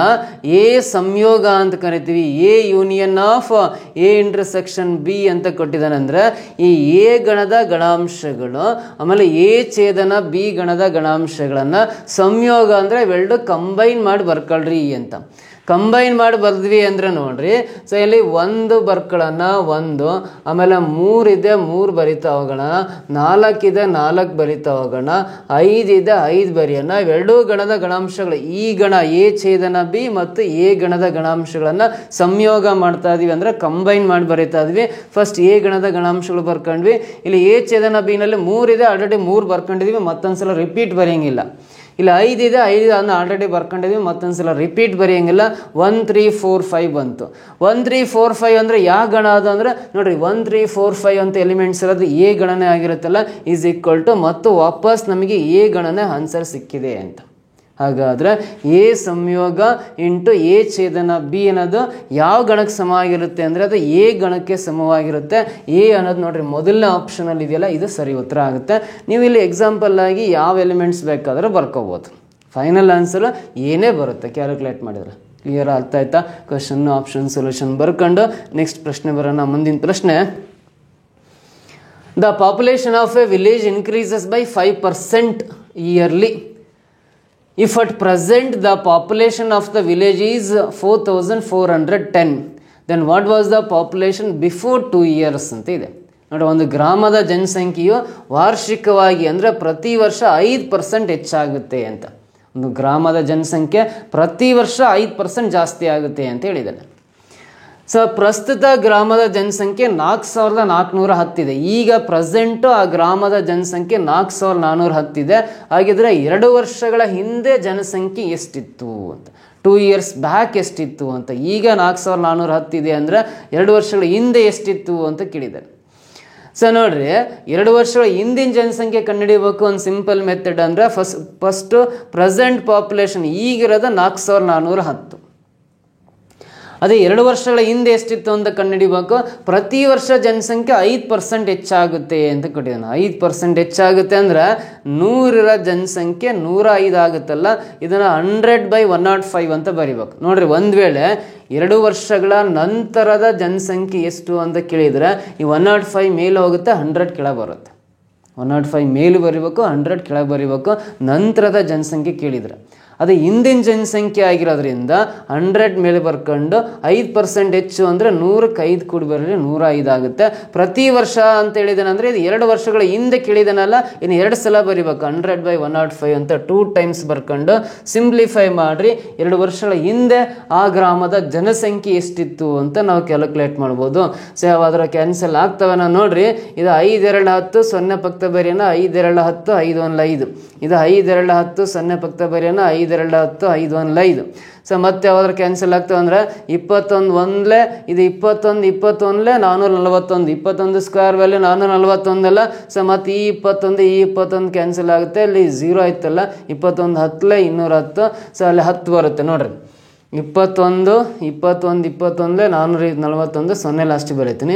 21 1 21 10 240 ಕ್ಯಾನ್ಸಲ್ ಆಗುತ್ತೆ. ಕೆಳಗಡೆ ಏನಿಲ್ಲ, ಮೇಲೆ 10 × 20 × 20 20 × 20 400 400 × 10 ಅಂದರೆ 4000 ಬರುತ್ತೆ. 2 ವರ್ಷಗಳ ಹಿಂದೆ ಆ ಗ್ರಾಮದ ಜನಸಂಖ್ಯೆ 4000 ಇತ್ತು ಅಂತ ಹೇಳ್ಬೋದು. ಈ 4000 ಅನ್ನೋದು 2ನೇ ಆಪ್ಷನಲ್ಲಿ ಇದೆ ನೋಡ್ರಿ, ಇದು ಕರೆಕ್ಟ್ ಆನ್ಸರ್ ಆಗುತ್ತೆ. ಓಕೆನಾ, ಅರ್ಥ ಆಯ್ತಾ? ಸೊ ನೆಕ್ಸ್ಟ್ ಪ್ರಶ್ನೆ ಬರೋಣ. ಮುಂದಿನ ಪ್ರಶ್ನೆ ನೋಡ್ರಿ, ಪೆಡಗಾಗಿಗೆ ಸಂಬಂಧಪಟ್ಟಿದ್ದ ಪ್ರಶ್ನೆ, ಗಣಿತ ಬೋಧನಾಶಾಸ್ತ್ರಕ್ಕೆ ಸಂಬಂಧಪಟ್ಟಂತೆ ಪ್ರಶ್ನೆ ಇದೆ. Which of the following statement is true? Congruence of triangles can be learned without learning algebra. Equation can be learned without learning arithmetic. Statistics can be learned without learning algebra. Different branches of mathematics ವಿಸ್ ಅಂದರೆ they are algebra, geometry etcetera dependent on each other. ನೋಡ್ರಿ, ಇದು ಗಣಿತವನ್ನು ಕಲಿಬೇಕು ಅಂದರೆ so ಇಲ್ಲಿ ಕೊಟ್ಟಿರೋ ಹೇಳಿಕೆಗಳಲ್ಲಿ ಯಾವ ವಿಧಾನದಲ್ಲಿ ಗಣಿತ ಕಲಿಬೋದು ಅಂತ ಕ್ವಶನ್ ಕೇಳಿದ್ದಾನೆ. ಸೊ ಈ ಕೆಳಗಿನ ಯಾವ ಹೇಳಿಕೆ ನಿಜ ಅಂತ ಕೊಟ್ಟಿದ್ದಾನೆ. Which of the following statement is true? ಮೊದಲನೇ ನೋಡ್ರಿ, congruence of triangles can be learned without learning algebra ಅಂತ ಇದೆ. ಬೀಜಗಣಿತವನ್ನು ಕಲಿದೇನೆಯೇ ನಾವು ತ್ರಿಕೋನಗಳ ಸರ್ವ ಸಮಾನತೆಯನ್ನು ಕಲಿಬಹುದು ಅಂತ ಹೇಳಿದೆ. ಬೀಜಗಣಿತ ಇಲ್ಲದೇನೆಯ, ಬೀಜಗಣಿತದ ಒಂದು ಕಾನ್ಸೆಪ್ಟನ್ನು ನಾವು ಕಲಿದೇ ಇದ್ರೆ ಪರವಾಗಿಲ್ಲ, ಬೀಜಗಣಿತ ಕಲಿತೇ ಇಲ್ಲ ಅಂದರೂ ಕೂಡ ನಾವು ಈ ತ್ರಿಭುಜಗಳ ಸರ್ವಸಮ್ಮತಿಯನ್ನು ಕಲಿಬೋದು ಅಂತ ಹೇಳಿದಾನೆ. 100% ಇದು ರಾಂಗ್ ಆಗುತ್ತೆ. ಯಾಕೆ ರಾಂಗು ಅಂತ ಹೇಳ್ತೀನಿ. ಯಾಕೆ ರಾಂಗು ಅಂತ ಹೇಳ್ತೀವಿ ಅಂದರೆ, ತ್ರಿಭುಜಗಳ ಸರ್ವಸಮ್ಮತಿಯನ್ನು ನಾವು ಬರಿಬೇಕು ಅಂದರೆ ನಾವು ಆಲ್ಜಿಬ್ರಾಯಿಕ್ ಎಲಿಮೆಂಟ್ಸ್ನ ಯೂಸ್ ಮಾಡ್ಕೊಂತೀವಿ. ಕೋನ ಎ ಅಂತ ಬರಿತೀವಿ, ಬಿ ಅಂತ ಬರಿತೀವಿ, ಆ್ಯಂಗಲ್ ಎ ಬಿ ಸಿ ಅಂತ ಬರಿತೀವಿ, A B plus B C ಅಂತ ಬರಿತೀವಿ. ನೋಡಿ, ಎ ಬಿ ಬಾಹು, ಬಿ ಸಿ ಬಾಹು ಅಂತ ಇವು ಹೆಸರುಗಳೆಲ್ಲ ಬರಿತೀವಿ. ಅಂದರೆ ಇವೆಲ್ಲ ಚರಾಕ್ಷರಗಳು ಅಂತ ಕರಿತೀವಿ. ಚರಾಕ್ಷರಗಳು, ಅವ್ಯಕ್ತ ಪದಗಳು, ವೇರಿಯೇಬಲ್ಸ್ ಅಂತ ಕರಿತೀವಿ. ಆ ವೇರಿಯೇಬಲ್ಸ್ ಎಲ್ಲವೂ ಬರೋದು ಬೀಜಗಣಿತದಲ್ಲಿ. ಆ ಬೀಜಗಣಿತ ಕಲಿದೇನೆ ನಾವು ತ್ರಿಭುಜಗಳ ಸರ್ವಸಮ್ಮತಿಯನ್ನು ಕಲಿತೀವಿ ಅಂತ ಅಂದ್ಕೊಳ್ಳೋದು ತುಂಬ ತಪ್ಪು ಆಗುತ್ತೆ. ಹಾಗಾಗಿ ಮೊದಲನೇ ಸ್ಟೇಟ್ಮೆಂಟ್ ಏನಿದೆಯಲ್ಲ, ಇದು 100% ರಾಂಗ್ ಆಗುತ್ತೆ. ಸೆಕೆಂಡ್ ಸ್ಟೇಟ್ಮೆಂಟ್ ಏನಿದೆ ನೋಡ್ರಿ, equations can be learned without learning algebra ಅಂತ ಇದೆ. ಅಂದರೆ ಅಂಕಗಣಿತವನ್ನು ಕಲಿಯದೆಯೇ ಸಮೀಕರಣಗಳನ್ನು ಕಲಿಯಬಹುದು. Equations can be learned without learning arithmetic ಅಂತ ಇದೆ. ಸರಿ, ಆಲ್ಜಿಬ್ರಾ ಅಲ್ಲ, ಅರ್ಥಮೆಟಿಕ್ ಅಂತ. ಸೊ ನೋಡ್ರಿ, ಅಂಕಗಣಿತವನ್ನು ಕಲಿಯದೇನೆಯ ನಾವು ಸಮೀಕರಣಗಳನ್ನು ಕಲಿಬಹುದು ಅಂತೇಳಿದೆ. ಅಂಕಗಣಿತವನ್ನು ಕಲಿದೇನೆ ಸಮೀಕರಣಗಳನ್ನು ಕಲಿಬೋದು ಅಂತಿದೆ. ಸೊ ನಾವು ಸಮೀಕರಣದಲ್ಲೂ ಕೂಡ ಅಂಕಗಣಿತ ಬರುತ್ತೆ. ಎಕ್ಸ್ ಪ್ಲಸ್ 1/2 ಸೊ 3/4 ಅಂತ ಇದೆ. ಇದು 1/2 ಅಂತ ಇದು ಅರ್ಥಮೆಟಿಕ್ಕು, 3/4 ಅನ್ನೋದು ಅರ್ಥಮೆಟಿಕ್ಕು. ಎಸ್ಪೆಷಲಿ ಇದು ಫ್ರಾಕ್ಷನ್ಸ್, ಭಿನ್ನರಾಶಿ. ಇದು ಎಕ್ಸ್ ಪ್ಲಸ್ 1/2 = 3/4 ಅನ್ನೋದು ಇದು ಸಮೀಕರಣ. ಈ ಸಮೀಕರಣ ಕಲಿತೀವಿ ಅಂದ್ರೆ ಅರ್ಥಮೆಟಿಕ್. ಎಕ್ಸ್ ವ್ಯಾಲ್ಯೂ ಬೇಕಂದ್ರೆ ಪ್ಲಸ್ 1/2 ಈ ಕಡೆ ಬಂದರೆ -1/2 ಬರುತ್ತೆ. ಈ 3/4 ಅಲ್ಲಿ 1/2 ಮೈನಸ್ ಮಾಡ್ಬೇಕಂದ್ರೆ ಇದು ಅಂಕಗಣಿತನ ಅರ್ಥಮೆಟಿಕ್ ಆಗುತ್ತೆ. ಈ ಅರ್ಥಮೆಟಿಕ್ ಕಲಿಯದೇ ಇದ್ರೂ ಕೂಡ ನಾವು ಈ ಸಮೀಕರಣ ಬಿಡಿಸ್ಬೋದು ಅಂತ ಹೇಳಿದಂಗೆ ಆಗುತ್ತೆ ಇದು. ಹಾಗಾಗಿ ಇದು 100% ರಾಂಗು. ನಾವು ಅರ್ಥಮೆಟಿಕ್ ಅಂಕಗಣಿತನ ಕಲಿಲೇಬೇಕು. ಸಮೀಕರಣ ಬಿಡಿಸ್ಬೇಕಂದ್ರೆ ಅಂಕಗಣಿತವನ್ನು ಕಲಿಲೇಬೇಕು. ಅಂಕಗಣಿತವನ್ನು ಕಲಿತಾದ್ಮೇಲೆ ಸಮೀಕರಣ ಬಿಡಿಸೋದನ್ನ ಕಲಿಬೇಕಾಗುತ್ತೆ. ಸೊ ಹಾಗಾಗಿ ಅಂಕಗಣಿತ ಇಲ್ಲದೇ ನಾವು ಸಮೀಕರಣ ಬಿಡಿಸ್ತೀವಿ ಅಂತ ಹೇಳೋದು ಕೂಡ ತಪ್ಪಾಗುತ್ತೆ. ಈ ಸ್ಟೇಟ್ಮೆಂಟ್ ಕೂಡ ರಾಂಗ್ ಆಗುತ್ತೆ. ಸೊ ನೆಕ್ಸ್ಟ್, ಬೀಜಗಣಿತವನ್ನು ಕಲಿಯದೆಯೇ ಅಂಕಿ ಅಂಶಗಳನ್ನು ಕಲಿಯಬಹುದು ಅಂತಿದೆ. ಬೀಜಗಣಿತವನ್ನು ನಾವು ಕಲಿದನೆಯ ಅಂಕಿ ಅಂಶಗಳನ್ನು ಕಲಿಬಹುದು ಅಂತೇಳಿದ್ದಾನೆ. ಸೊ ನೋಡ್ರಿ, ಇಲ್ಲಿ ಎ > 5. ಸೊ ಆಮೇಲೆ A less than or equal to 5, A > 3 ಅಂತ ಬರಿತೀವಿ. ಸೊ ನೋಡ್ರಿ, ಇಲ್ಲಿ ಎನ ವ್ಯಾಲ್ಯೂ 5ಕ್ಕಿಂತ ಕಡಿಮೆ ಅಥವಾ ಸಮ 3ಕ್ಕಿಂತ ಹೆಚ್ಚು ಅಂತ ಬರಿತೀವಲ್ಲ. ಸೊ ಇಲ್ಲಿ ಬೀಜಗಣಿತವನ್ನು ಕಲಿಯದೇನೆ ಅಂಕಿ ಅಂಶಗಳನ್ನು ಕಲಿಯಬಹುದು. ಅಂಕಿ ಅಂಶಗಳು ಅಂದರೆ ಇಲ್ಲಿ statistics can be learned without learning algebra. ಈ ಎಕ್ಸಾಂಪಲ್ ಏನು ಬೇಡ, ಬೇಡ, ಅಲ್ಲಿ ಸ್ಟ್ಯಾಟಿಸ್ಟಿಕ್ಸ್ ಹೇಳಿದ್ದಾನೆ. ಸ್ಟ್ಯಾಟಿಸ್ಟಿಕ್ಸ್ ಏನಿದೆ ಅಲ್ಲ ಅದನ್ನು ನಾವು ಆಲ್ಜಿಬ್ರಾ ಕಲಿದೇನೆ ಕಲಿಬೋದು ಅಂತ ಹೇಳಿದ್ದಾನೆ. 100% ಇದು ರಾಂಗ್ ಆಗುತ್ತೆ. ಯಾಕಂದರೆ ನಾವು ಸ್ಟ್ಯಾಟಿಸ್ಟಿಕ್ಸಲ್ಲೂ ಕೂಡ ನಾವು ಬೀಜಗಣಿತದ ಸಮೀಕರಣಗಳನ್ನು ಅಥವಾ ಸೂತ್ರಗಳನ್ನು ಯೂಸ್ ಮಾಡ್ಕೊಳ್ತೀವಿ. ನಾವೇನಾದರೂ ಯಾವುದು ಅಂದರೆ ಸರಾಸರಿಯಿಂದ ವಿಚಲನೆ ಆಗಿರ್ಬೋದು, ಮಾನಕ ವಿಚಲನೆ ಆಗಿರ್ಬೋದು, ಪ್ರಸರಣ ವಿಚಲನೆ ಆಗಿರ್ಬೋದು, ಮಾರ್ಪಿನ ಗುಣಾಂಕ ಆಗಿರ್ಬೋದು. ಸೊ ಇವನ್ನೆಲ್ಲ ನಾವು ಕಂಡುಹಿಡಿಬೇಕಂದ್ರೆ ಆ ಬೀಜಗಣಿತದ ಫಾರ್ಮುಲಾಸ್ನ ಖಂಡಿತ ಯೂಸ್ ಮಾಡ್ಕೊತೀವಿ. ಆ ಬೀಜಗಣಿತ ಫಾರ್ಮುಲಾ D=x - x ಬಾರ್ ಅಂದರೆ ಇವು ಬೀಜಗಣಿತದ ಅವ್ಯಕ್ತ ಪದಗಳಾಗಿರ್ತವೆ. ಆಮೇಲೆ ನಾವು ಸ್ಟ್ಯಾಂಡರ್ಡ್ ಡಿವಿಯೇಷನ್ ಏನು ಕಂಡುಹಿಡಿತೀವಲ್ಲ ಅದಕ್ಕೂ ಕೂಡ ಫಾರ್ಮುಲಾ ಬರುತ್ತೆ. ಸೊ ಅಂದರೆ ಇಲ್ಲಿ ಬೀಜಗಣಿತದ ಫಾರ್ಮುಲಾಸ್ನ ಸೂತ್ರಗಳನ್ನ ಉಪಯೋಗಿಸ್ಕೊಂಡೇ ನಾವು ಸ್ಟ್ಯಾಟಿಸ್ಟಿಕ್ಸ್ನ ಕಲಿಬೇಕಾಗುತ್ತೆ. ಹಾಗಾಗಿ ಬೀಜಗಣಿತ ಇಲ್ಲದೇ ನಾವು ಸಂಖ್ಯಾಶಾಸ್ತ್ರ ಕಲಿಬೋದು ಅನ್ನೋದು ಮೂರ್ಖತನ. ಹಾಗಾಗಿ ಇದು ಕೂಡ ರಾಂಗ್ ಆಗುತ್ತೆ. First one wrong, second one wrong, third one wrong. ಆದಮೇಲೆ ಗಣಿತದ ವಿವಿಧ ಶಾಖೆಗಳಾದ ಬೀಜಗಣಿತ, ರೇಖಾಗಣಿತ ಅಥವಾ ಅಂಕಗಣಿತ ಇತ್ಯಾದಿವು ಪರಸ್ಪರ ಅವಲಂಬಿತವಾಗಿದೆ ಅನ್ನೋದು 100% ಕರೆಕ್ಟ್. ಯಾಕಂದರೆ ನಾವು ಬೀಜಗಣಿತ ಕಲಿಬೇಕಂದ್ರೆ ಅಲ್ಲಿ ರೇಖಾಗಣಿತದ ಕಾನ್ಸೆಪ್ಟ್ ಇರಬೇಕು. ಯಾಕಂದ್ರೆ ಕೋಆರ್ಡಿನೇಟ್ ಜಾಮಿಟ್ರಿ ಅಂತ ಓದ್ತೀವಲ್ಲ, ನಿರ್ದೇಶಾಂಕ ರೇಖಾಗಣಿತ, ಅಲ್ಲಿ ಬೀಜಗಣಿತ ಮತ್ತು ರೇಖಾಗಣಿತ ಕ್ಲಬ್ ಮಾಡೇ ನಾವು ಕೋಆರ್ಡಿನೇಟ್ ಜಾಮಿಟ್ರಿ ಓದ್ತೀವಿ. ಸೊ ಆಮೇಲೆ ರೇಖಾಗಣಿತ ನಾವು ಕಲಿಬೇಕಂದ್ರೂ ಕೂಡ ಫಾರ್ ಎಕ್ಸಾಂಪಲ್ ವ್ಯತ್ಯಸ್ತ ಸಾಮಾನ್ಯ ಸ್ಪರ್ಶಕದ ಉದ್ದ ಕಂಡುಹಿಡಿಬೇಕು, ನೇರ ಸಾಮಾನ್ಯ ಸ್ಪರ್ಶಕದ ಉದ್ದ ಕಂಡುಹಿಡಿಬೇಕು ಅಂದರೆ ಅಲ್ಲಿ ಬೀಜಗಣಿತದ ಫಾರ್ಮುಲಾ ಯೂಸ್ ಮಾಡ್ಕೊತೀವಿ, ಅಲ್ಲಿ ಸೂತ್ರ ಯೂಸ್ ಮಾಡ್ಕೊತೀವಿ, ಸಮೀಕರಣ ಯೂಸ್ ಮಾಡ್ಕೊತೀವಲ್ಲ. ರೇಖಾಗಣಿತ ಕಲಿಬೇಕಂದ್ರೂ ಕೂಡ ಬೀಜಗಣಿತ ಬೇಕು. ಇತ್ಯಾದಿ ಅಂದರೆ ಅಂಕಗಣಿತದಲ್ಲೂ ಕೂಡ ನಾವು ಬೀಜಗಣಿತನ ಯೂಸ್ ಮಾಡ್ತೀವಿ, ಬೀಜಗಣಿತದಲ್ಲೂ ಕೂಡ ಅಂಕಗಣಿತವನ್ನು ಯೂಸ್ ಮಾಡ್ತೀವಿ, ರೇಖಾಗಣಿತದಲ್ಲೂ ಕೂಡ ಕ್ಯಾಲ್ಕುಲೇಷನ್ಗೆ ಅಂಕಗಣಿತದ ಕಾನ್ಸೆಪ್ಟ್ಗಳನ್ನು ಯೂಸ್ ಮಾಡ್ಕೊತೀವಿ. ಇಲ್ಲಿ ಎಲ್ಲವೂ ಕೋ ರಿಲೇಟೆಡ್ ಅಂತ ಕರಿತೀವಿ, ಒಂದಕ್ಕೊಂದು ಅವಲಂಬಿತ. ಬೀಜಗಣಿತ ಅಂಕಗಣಿತದ ಮೇಲೆ ಡಿಪೆಂಡು, ಅಂಕಗಣಿತ ಬೀಜಗಣಿತದ ಮೇಲೆ ಡಿಪೆಂಡು, ರೇಖಾಗಣಿತ ಅಂಕದ ಮೇಲೆ ಡಿಪೆಂಡು, ರೇಖಾಗಣಿತ ಬೀಜಗಣಿತದ ಮೇಲೆ ಡಿಪೆಂಡೆನ್ಸ್ ಆಗಿದೆ. ಒಂದಕ್ಕೊಂದು ಕೋ ರಿಲೇಷನ್ ಇರೋದ್ರಿಂದ ಸೊ ಈ ಗಣಿತದ ವಿವಿಧ ಶಾಖೆಗಳು ಒಂದಕ್ಕೊಂದು ಪರಸ್ಪರ ಡಿಪೆಂಡೆನ್ಸ್ ಆಗಿರ್ತವೆ, ಅವಲಂಬಿತ ಆಗಿರ್ತವೆ ಅನ್ನೋದು 100% ಕರೆಕ್ಟ್ ಆಗಿರುತ್ತೆ. 4th ಆಪ್ಷನ್ ಇದಕ್ಕೆ ರೈಟ್ ಆನ್ಸರ್. ಓಕೆನಾ? ನೆಕ್ಸ್ಟ್ ಕ್ವಶನ್ ಬರೋಣ. ಮುಂದಿನ ಪ್ರಶ್ನೆಯಲ್ಲಿ which among the following is the best pedagogical way to teach mathematics ಅಂತಿದೆ. Find the gaps and address only them ಅಂತಿದೆ. Find the weakness and teach only those parts. Teach every student with the same approach. Motivate the learners to develop their existing capabilities ಅಂತಿದೆ. ನೋಡ್ರಿ, ಗಣಿತವನ್ನು ಕಲಿಸಲು ಈ ಕೆಳಗಿನವುಗಳಲ್ಲಿ ಯಾವುದು ಉತ್ತಮ ಶಿಕ್ಷಣ ವಿಧಾನವಾಗಿದೆ? ನೀವು ಮ್ಯಾಥ್ಸ್ ಟೀಚರ್ ಆಗ್ತಾ ಇದ್ದೀರಿ ಅಂದರೆ ಮ್ಯಾಥ್ಸನ್ನು ನಿಮ್ಮ ಮಕ್ಕಳಿಗೆ ಅಂದರೆ ಸ್ಟೂಡೆಂಟ್ಸ್ಗೆ ಕಲಿಸತಕ್ಕಂಥ ಬೆಸ್ಟ್ ವಿಧಾನ ಇದರಲ್ಲಿ ಯಾವುದು ಅಂತ ಕೇಳಿದ್ದಾನೆ. ಗಣಿತವನ್ನು ಕಲಿಸ್ತಕ್ಕಂಥ ಉತ್ತಮ ಒಂದು ಶಿಕ್ಷಣ ವಿಧಾನ ಇಲ್ಲಿ ಯಾವುದಾಗಿದೆ? 4 ಆಪ್ಷನ್ಸಲ್ಲಿ best teaching method of mathematics ಅಂದರೆ ಯಾವುದು ಅಂದರೆ ಫಸ್ಟ್ ಆಪ್ಷನ್ ನೋಡ್ರಿ, find the gaps and addresses only them ಅಂದರೆ ಅಂತರಗಳನ್ನು ಹುಡುಕಿ ಅವುಗಳನ್ನು ಮಾತ್ರ ಸರಿಪಡಿಸಿ. ಅಂದರೆ ಒಬ್ಬ ಸ್ಟೂಡೆಂಟ್ ಎಲ್ಲಿ ತಪ್ಪು ಮಾಡಿರ್ತಾನೆ, ಎಲ್ಲಿ ಅವನು ತಪ್ಪಾಗ್ತಾ ಇರುತ್ತಾ ಅದನ್ನು ಮಾತ್ರ ಐಡೆಂಟಿಫೈ ಮಾಡಿರಿ, ಅದನ್ನು ಅಷ್ಟೇ ಸರಿಪಡಿಸಿ ಅಂತ ಹೇಳ್ತಾನೆ. ನೋಡ್ರಿ, ಸ್ಟೂಡೆಂಟ್ಸು ತಪ್ಪು ಮಾಡೋದು ಮಾತ್ರ ಸರ್ಚ್ ಮಾಡಿ ಅದನ್ನು ಮಾತ್ರ ಸರಿಪಡಿಸಿ ಅದನ್ನು ಮಾತ್ರ ಅಡ್ರೆಸ್ ಮಾಡಿರಿ, ಅದೇ ಬೆಸ್ಟ್ ಮೆಥಡ್ ಅಂತ ಹೇಳ್ತಾನೆ.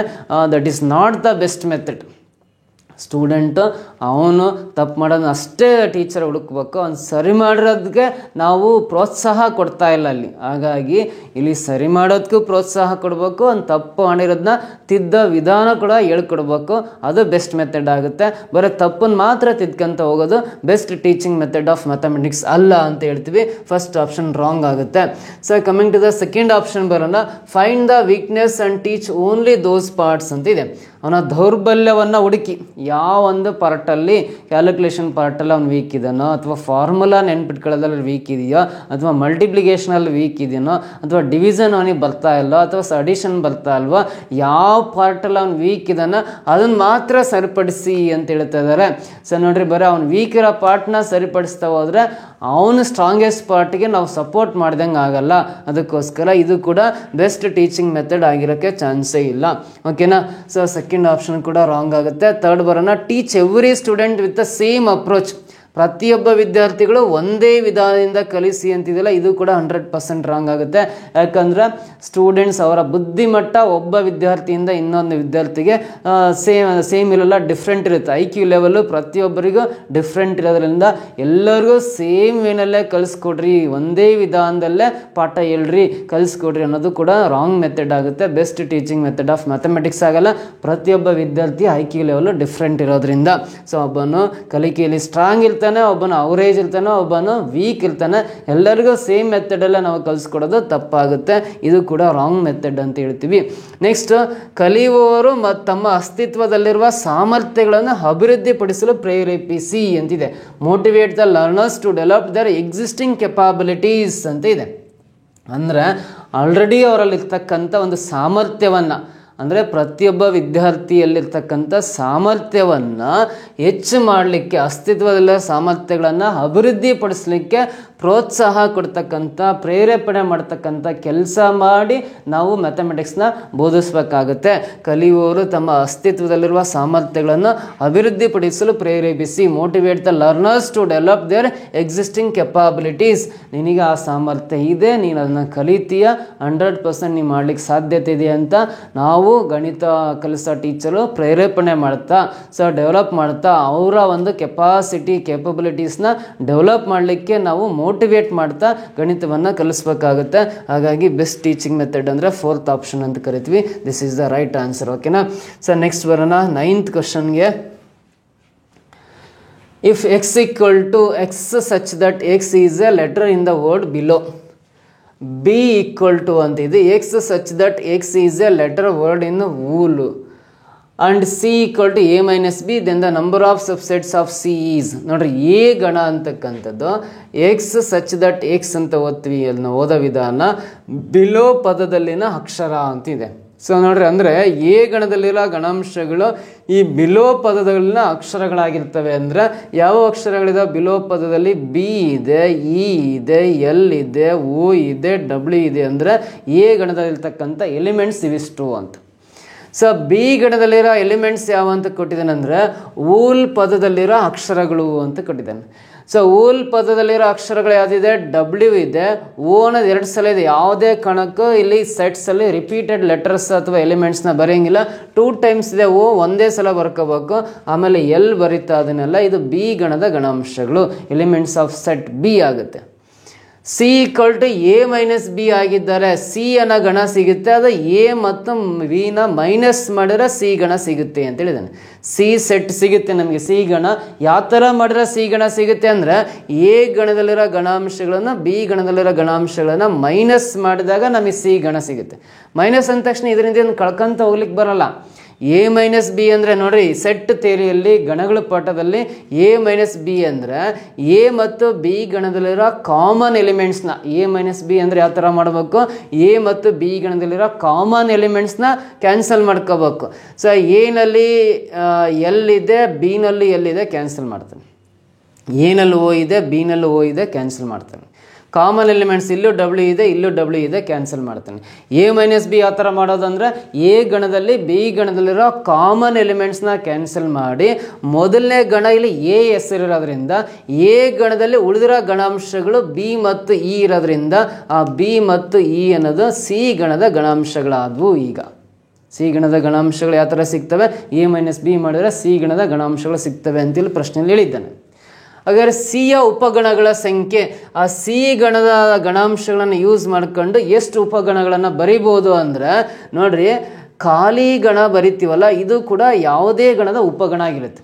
ಎಂಟಿ set is a subset of any set ಅಂತ ಹೇಳ್ತಾರೆ. ಖಾಲಿ ಗಣವು ಯಾವುದೇ ಗಣದ ಉಪಗಣ. ಸೊ ನೋಡಿರಿ, ಸಿ ಗಣದ ಗಣಾಂಶಗಳನ್ನು ಯೂಸ್ ಮಾಡ್ಕೊಂಡು ಎಷ್ಟು ಉಪಗಣಗಳನ್ನು ಬರಿಬೋದು ಅಂದರೆ ಇದು ಒಂದು ಉಪಗಣ ಆಗುತ್ತೆ. ಆಮೇಲೆ ಬಿ ಅಷ್ಟೇ ಬರ್ಕೊಂಡ್ರೆ ಇದು ಒಂದು ಉಪಗಣ ಆಗುತ್ತೆ. ಈ ಎಲಿಮೆಂಟ್ ಅಷ್ಟೇ ಬರ್ಕೊಂಡ್ರೆ ಅದೊಂದು ಉಪಗಣ ಆಗುತ್ತೆ.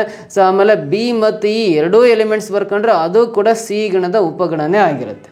ಹಾಗಾದರೆ 1, 2, 3, 4 ಉಪಗಣಗಳನ್ನು ಬರಿಬೋದು. ಈ ಸಿ ಗಣದ ಗಣಾಂಶಗಳನ್ನು ಯೂಸ್ ಮಾಡ್ಕೊಂಡು ಎಷ್ಟು ಸಬ್ಸೆಟ್ಸ್ ಬರಿಬೋದು ಅಂದರೆ 4 ಉಪಗಣಗಳನ್ನು ಬರಿಬೋದು. ಆಪ್ಷನ್ 3 1ನಲ್ಲಿದೆ. This is the right answer. ಅಥವಾ ಉಪಗಣಗಳ ಸಂಖ್ಯೆ ಬೇಕು ಅಂದರೆ, ನಂಬರ್ ಆಫ್ ಸಬ್ಸೆಟ್ಸ್ ಬೇಕಂದರೆ, ಉಪಗಣಗಳ ಸಂಖ್ಯೆ ಬರಿಬೇಕಂದ್ರೆ ನಾವು 2 power n ಅಂತ ಬರಿತೀವಿ. 2 ಸೊ ಇದು ಬೇಸ್ 2 ಹಾಗೆ ಇರಲಿ. ಎನ್ ಅಂದರೆ ಇಲ್ಲಿ ಎಷ್ಟು ಎಲಿಮೆಂಟ್ಸ್ ಇದಾವೆ? 1 2 ಎಲಿಮೆಂಟ್ಸ್ ಇದಾವೆ ಅಂದರೆ 2 ಸ್ಕ್ವೇರ್ ಅಂತ ಬರ್ಕೊಡ್ರಿ. 2 ಸ್ಕ್ವೇರ್ ಅಂದರೆ 4 ಬರುತ್ತಲ್ಲ, ಇವನು ಬರ್ಕೊಳ್ಳೋದಲ್ಲೇ ಡೈರೆಕ್ಟಾಗಿ ಉಪಗಣಗಳ ಸಂಖ್ಯೆ ಕಂಡುಹಿಡಿಬೋದು. 2 ಸ್ಕ್ವೇರ್ ಅಂದರೆ 4 ಬರುತ್ತೆ. ಸೊ 4 ಅನ್ನೋದು ಆಪ್ಷನ್ ಸೆಕೆಂಡ್, ಸಾರಿ ಇದು ಸೆಕೆಂಡು, ಇದು ಥರ್ಡ್ ಅಂತ ಮಾಡ್ಕೊಳ್ರಿ. 4 ಅನ್ನೋದು ರೈಟ್ ಆನ್ಸರ್ ಆಗುತ್ತೆ. ಆ ಸಿ ಗಣದಿಂದ 4 ಉಪಗಣಗಳನ್ನು ಬರೆಯೋಕ್ಕೆ ಸಾಧ್ಯತೆ ಇದೆ ಅಂತ. ನೆಕ್ಸ್ಟ್ ಕ್ವಶನ್ ಬರೋಣ. ಮುಂದಿನ ಪ್ರಶ್ನೆ, the perimeter of a rhombus whose diagonals are 10 cm and 24 cm is ಅಂತ ಇದೆ. 10 ಸೆಂಟಿಮೀಟರ್ ಮತ್ತು 24 ಸೆಂಟಿಮೀಟರ್ ಕರ್ಣಗಳನ್ನು ಹೊಂದಿರುವ ವಜ್ರಾಕೃತಿಯ ಪರಿಧಿಯು ಅಂತ ಕೇಳಿದಾನೆ. ಸೊ ಇದೊಂದು ವಜ್ರಾಕೃತಿ. ಈ ವಜ್ರಾಕೃತಿಯ ಕರ್ಣಗಳ ಅಳತೆ ಕೊಟ್ಟಿದ್ದಾನೆ. ಒಂದು ಕರ್ಣದ ಉದ್ದ 10 ಸೆಂಟಿಮೀಟರ್ ಇದೆ, 10 ಸೆಂಟಿಮೀಟರ್. ಮತ್ತೊಂದು ಕರ್ಣದ ಉದ್ದ 24 ಸೆಂಟಿಮೀಟರ್ ಇದೆ, 24 ಸೆಂಟಿಮೀಟರ್ ಇದೆ. ಹಾಗಾದರೆ ಈ ವಜ್ರಾಕೃತಿಯ ಪರಿಧಿ ಅಂದರೆ ಸುತ್ತಳತೆ ಎಷ್ಟಿರುತ್ತೆ? ಪೆರಿಮೀಟ್ರ್ ಅಂತ ಇದೆ. ಪೆರಿಮೀಟ್ರ್ ಅಂದರೆ ಕನ್ನಡದಲ್ಲಿ ಸುತ್ತಳತೆ ಅಥವಾ ಪರಿಧಿ ಅಂತ ಕರಿತೀವಿ. ಸೊ ಸುತ್ತಳತೆ ಅಂದರೆ ಈ ಲೈನ್ ಎಷ್ಟು ಉದ್ದ ಇದೆ, ಇದೆಷ್ಟು ಉದ್ದ ಇದೆ, ಇದೆಷ್ಟು ಉದ್ದ ಇದೆ, ಇದೆಷ್ಟು ಉದ್ದ ಇದೆ. ಈ 4 ಲೈನ್ಸನ್ನು ಸಮವಾಗಿರ್ತವೆ, ಎಲ್ಲವೂ ಅಳತೆಯಲ್ಲಿ ಸಮ ಇರ್ತವೆ. ಒಂದು ಲೈನಿನ ಮೆಜರ್ಮೆಂಟ್ ಕಂಡುಹಿಡಿದ್ರೆ ಸಾಕು ಸುತ್ತಳತೆ ಎಷ್ಟು ಅಂತ ಕಂಡುಹಿಡಿಬೋದು. ಇವಾಗ ನೋಡ್ರಿ, ವಜ್ರಾಕೃತಿಯ ಕರ್ಣಗಳೇನವಲ್ಲ ಪರಸ್ಪರ ಹರ್ಧಿಸುತ್ತವೆ ಅಂತ ಹೇಳ್ತೀವಿ. The diagonals of a rhombus are bisect each other perpendicularly ಅಂತ ಕರಿತೀವಿ. ಅಂದರೆ ವಜ್ರಾಕೃತಿಯ ಕರ್ಣಗಳು ಪರಸ್ಪರ ಲಂಬವಾಗಿ ಹರ್ಧಿಸುತ್ತವೆ ಅಂತ ಹೇಳ್ತೀವಿ.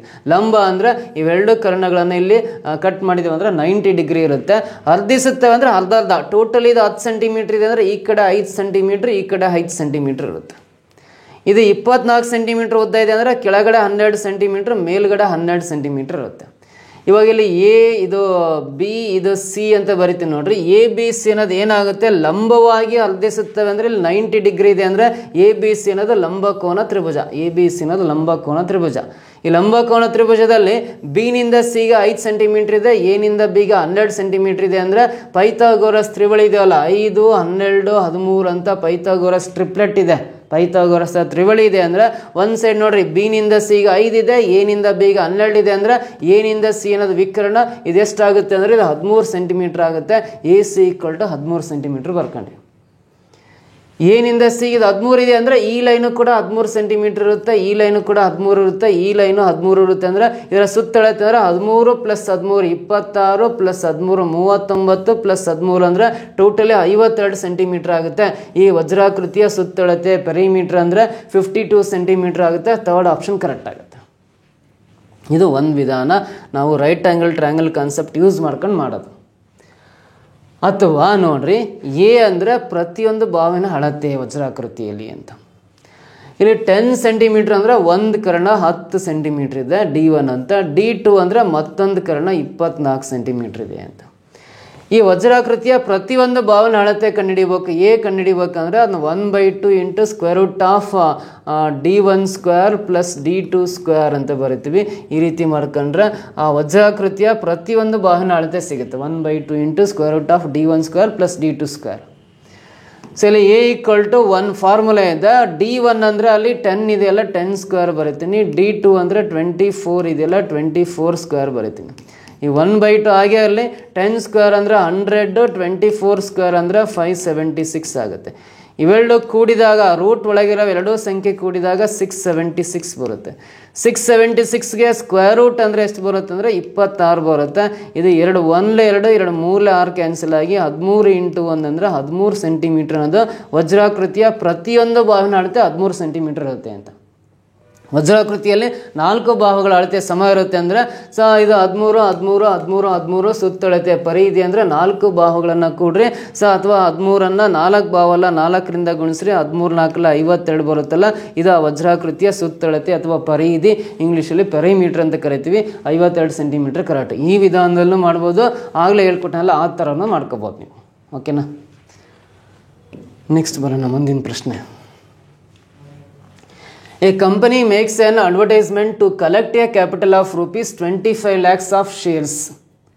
If the printed price of one share is ₹100, then find the number of shares circulated by the company. ನೋಡ್ರಿ, ಆ ಕಂಪನಿ ಟೋಟಲಿ 25 ಲಕ್ಷ ರೂಪಾಯಿ ವ್ಯಾಲ್ಯೂ ಇರ್ತಕ್ಕಂಥ ಶೇರನ್ನು ಮಾಡ್ಕೋಬೇಕಾಗಿದೆ. ಟೋಟಲಿ 25 lakhs rupees ಶೇರ್ಸ್ ಆಗಬೇಕು. ಎಲ್ಲರಿಂದ ಸೇರಿ 25 ಲಕ್ಷ ರೂಪಾಯಿ ಕಲೆಕ್ಟ್ ಮಾಡ್ಕೋಬೇಕು.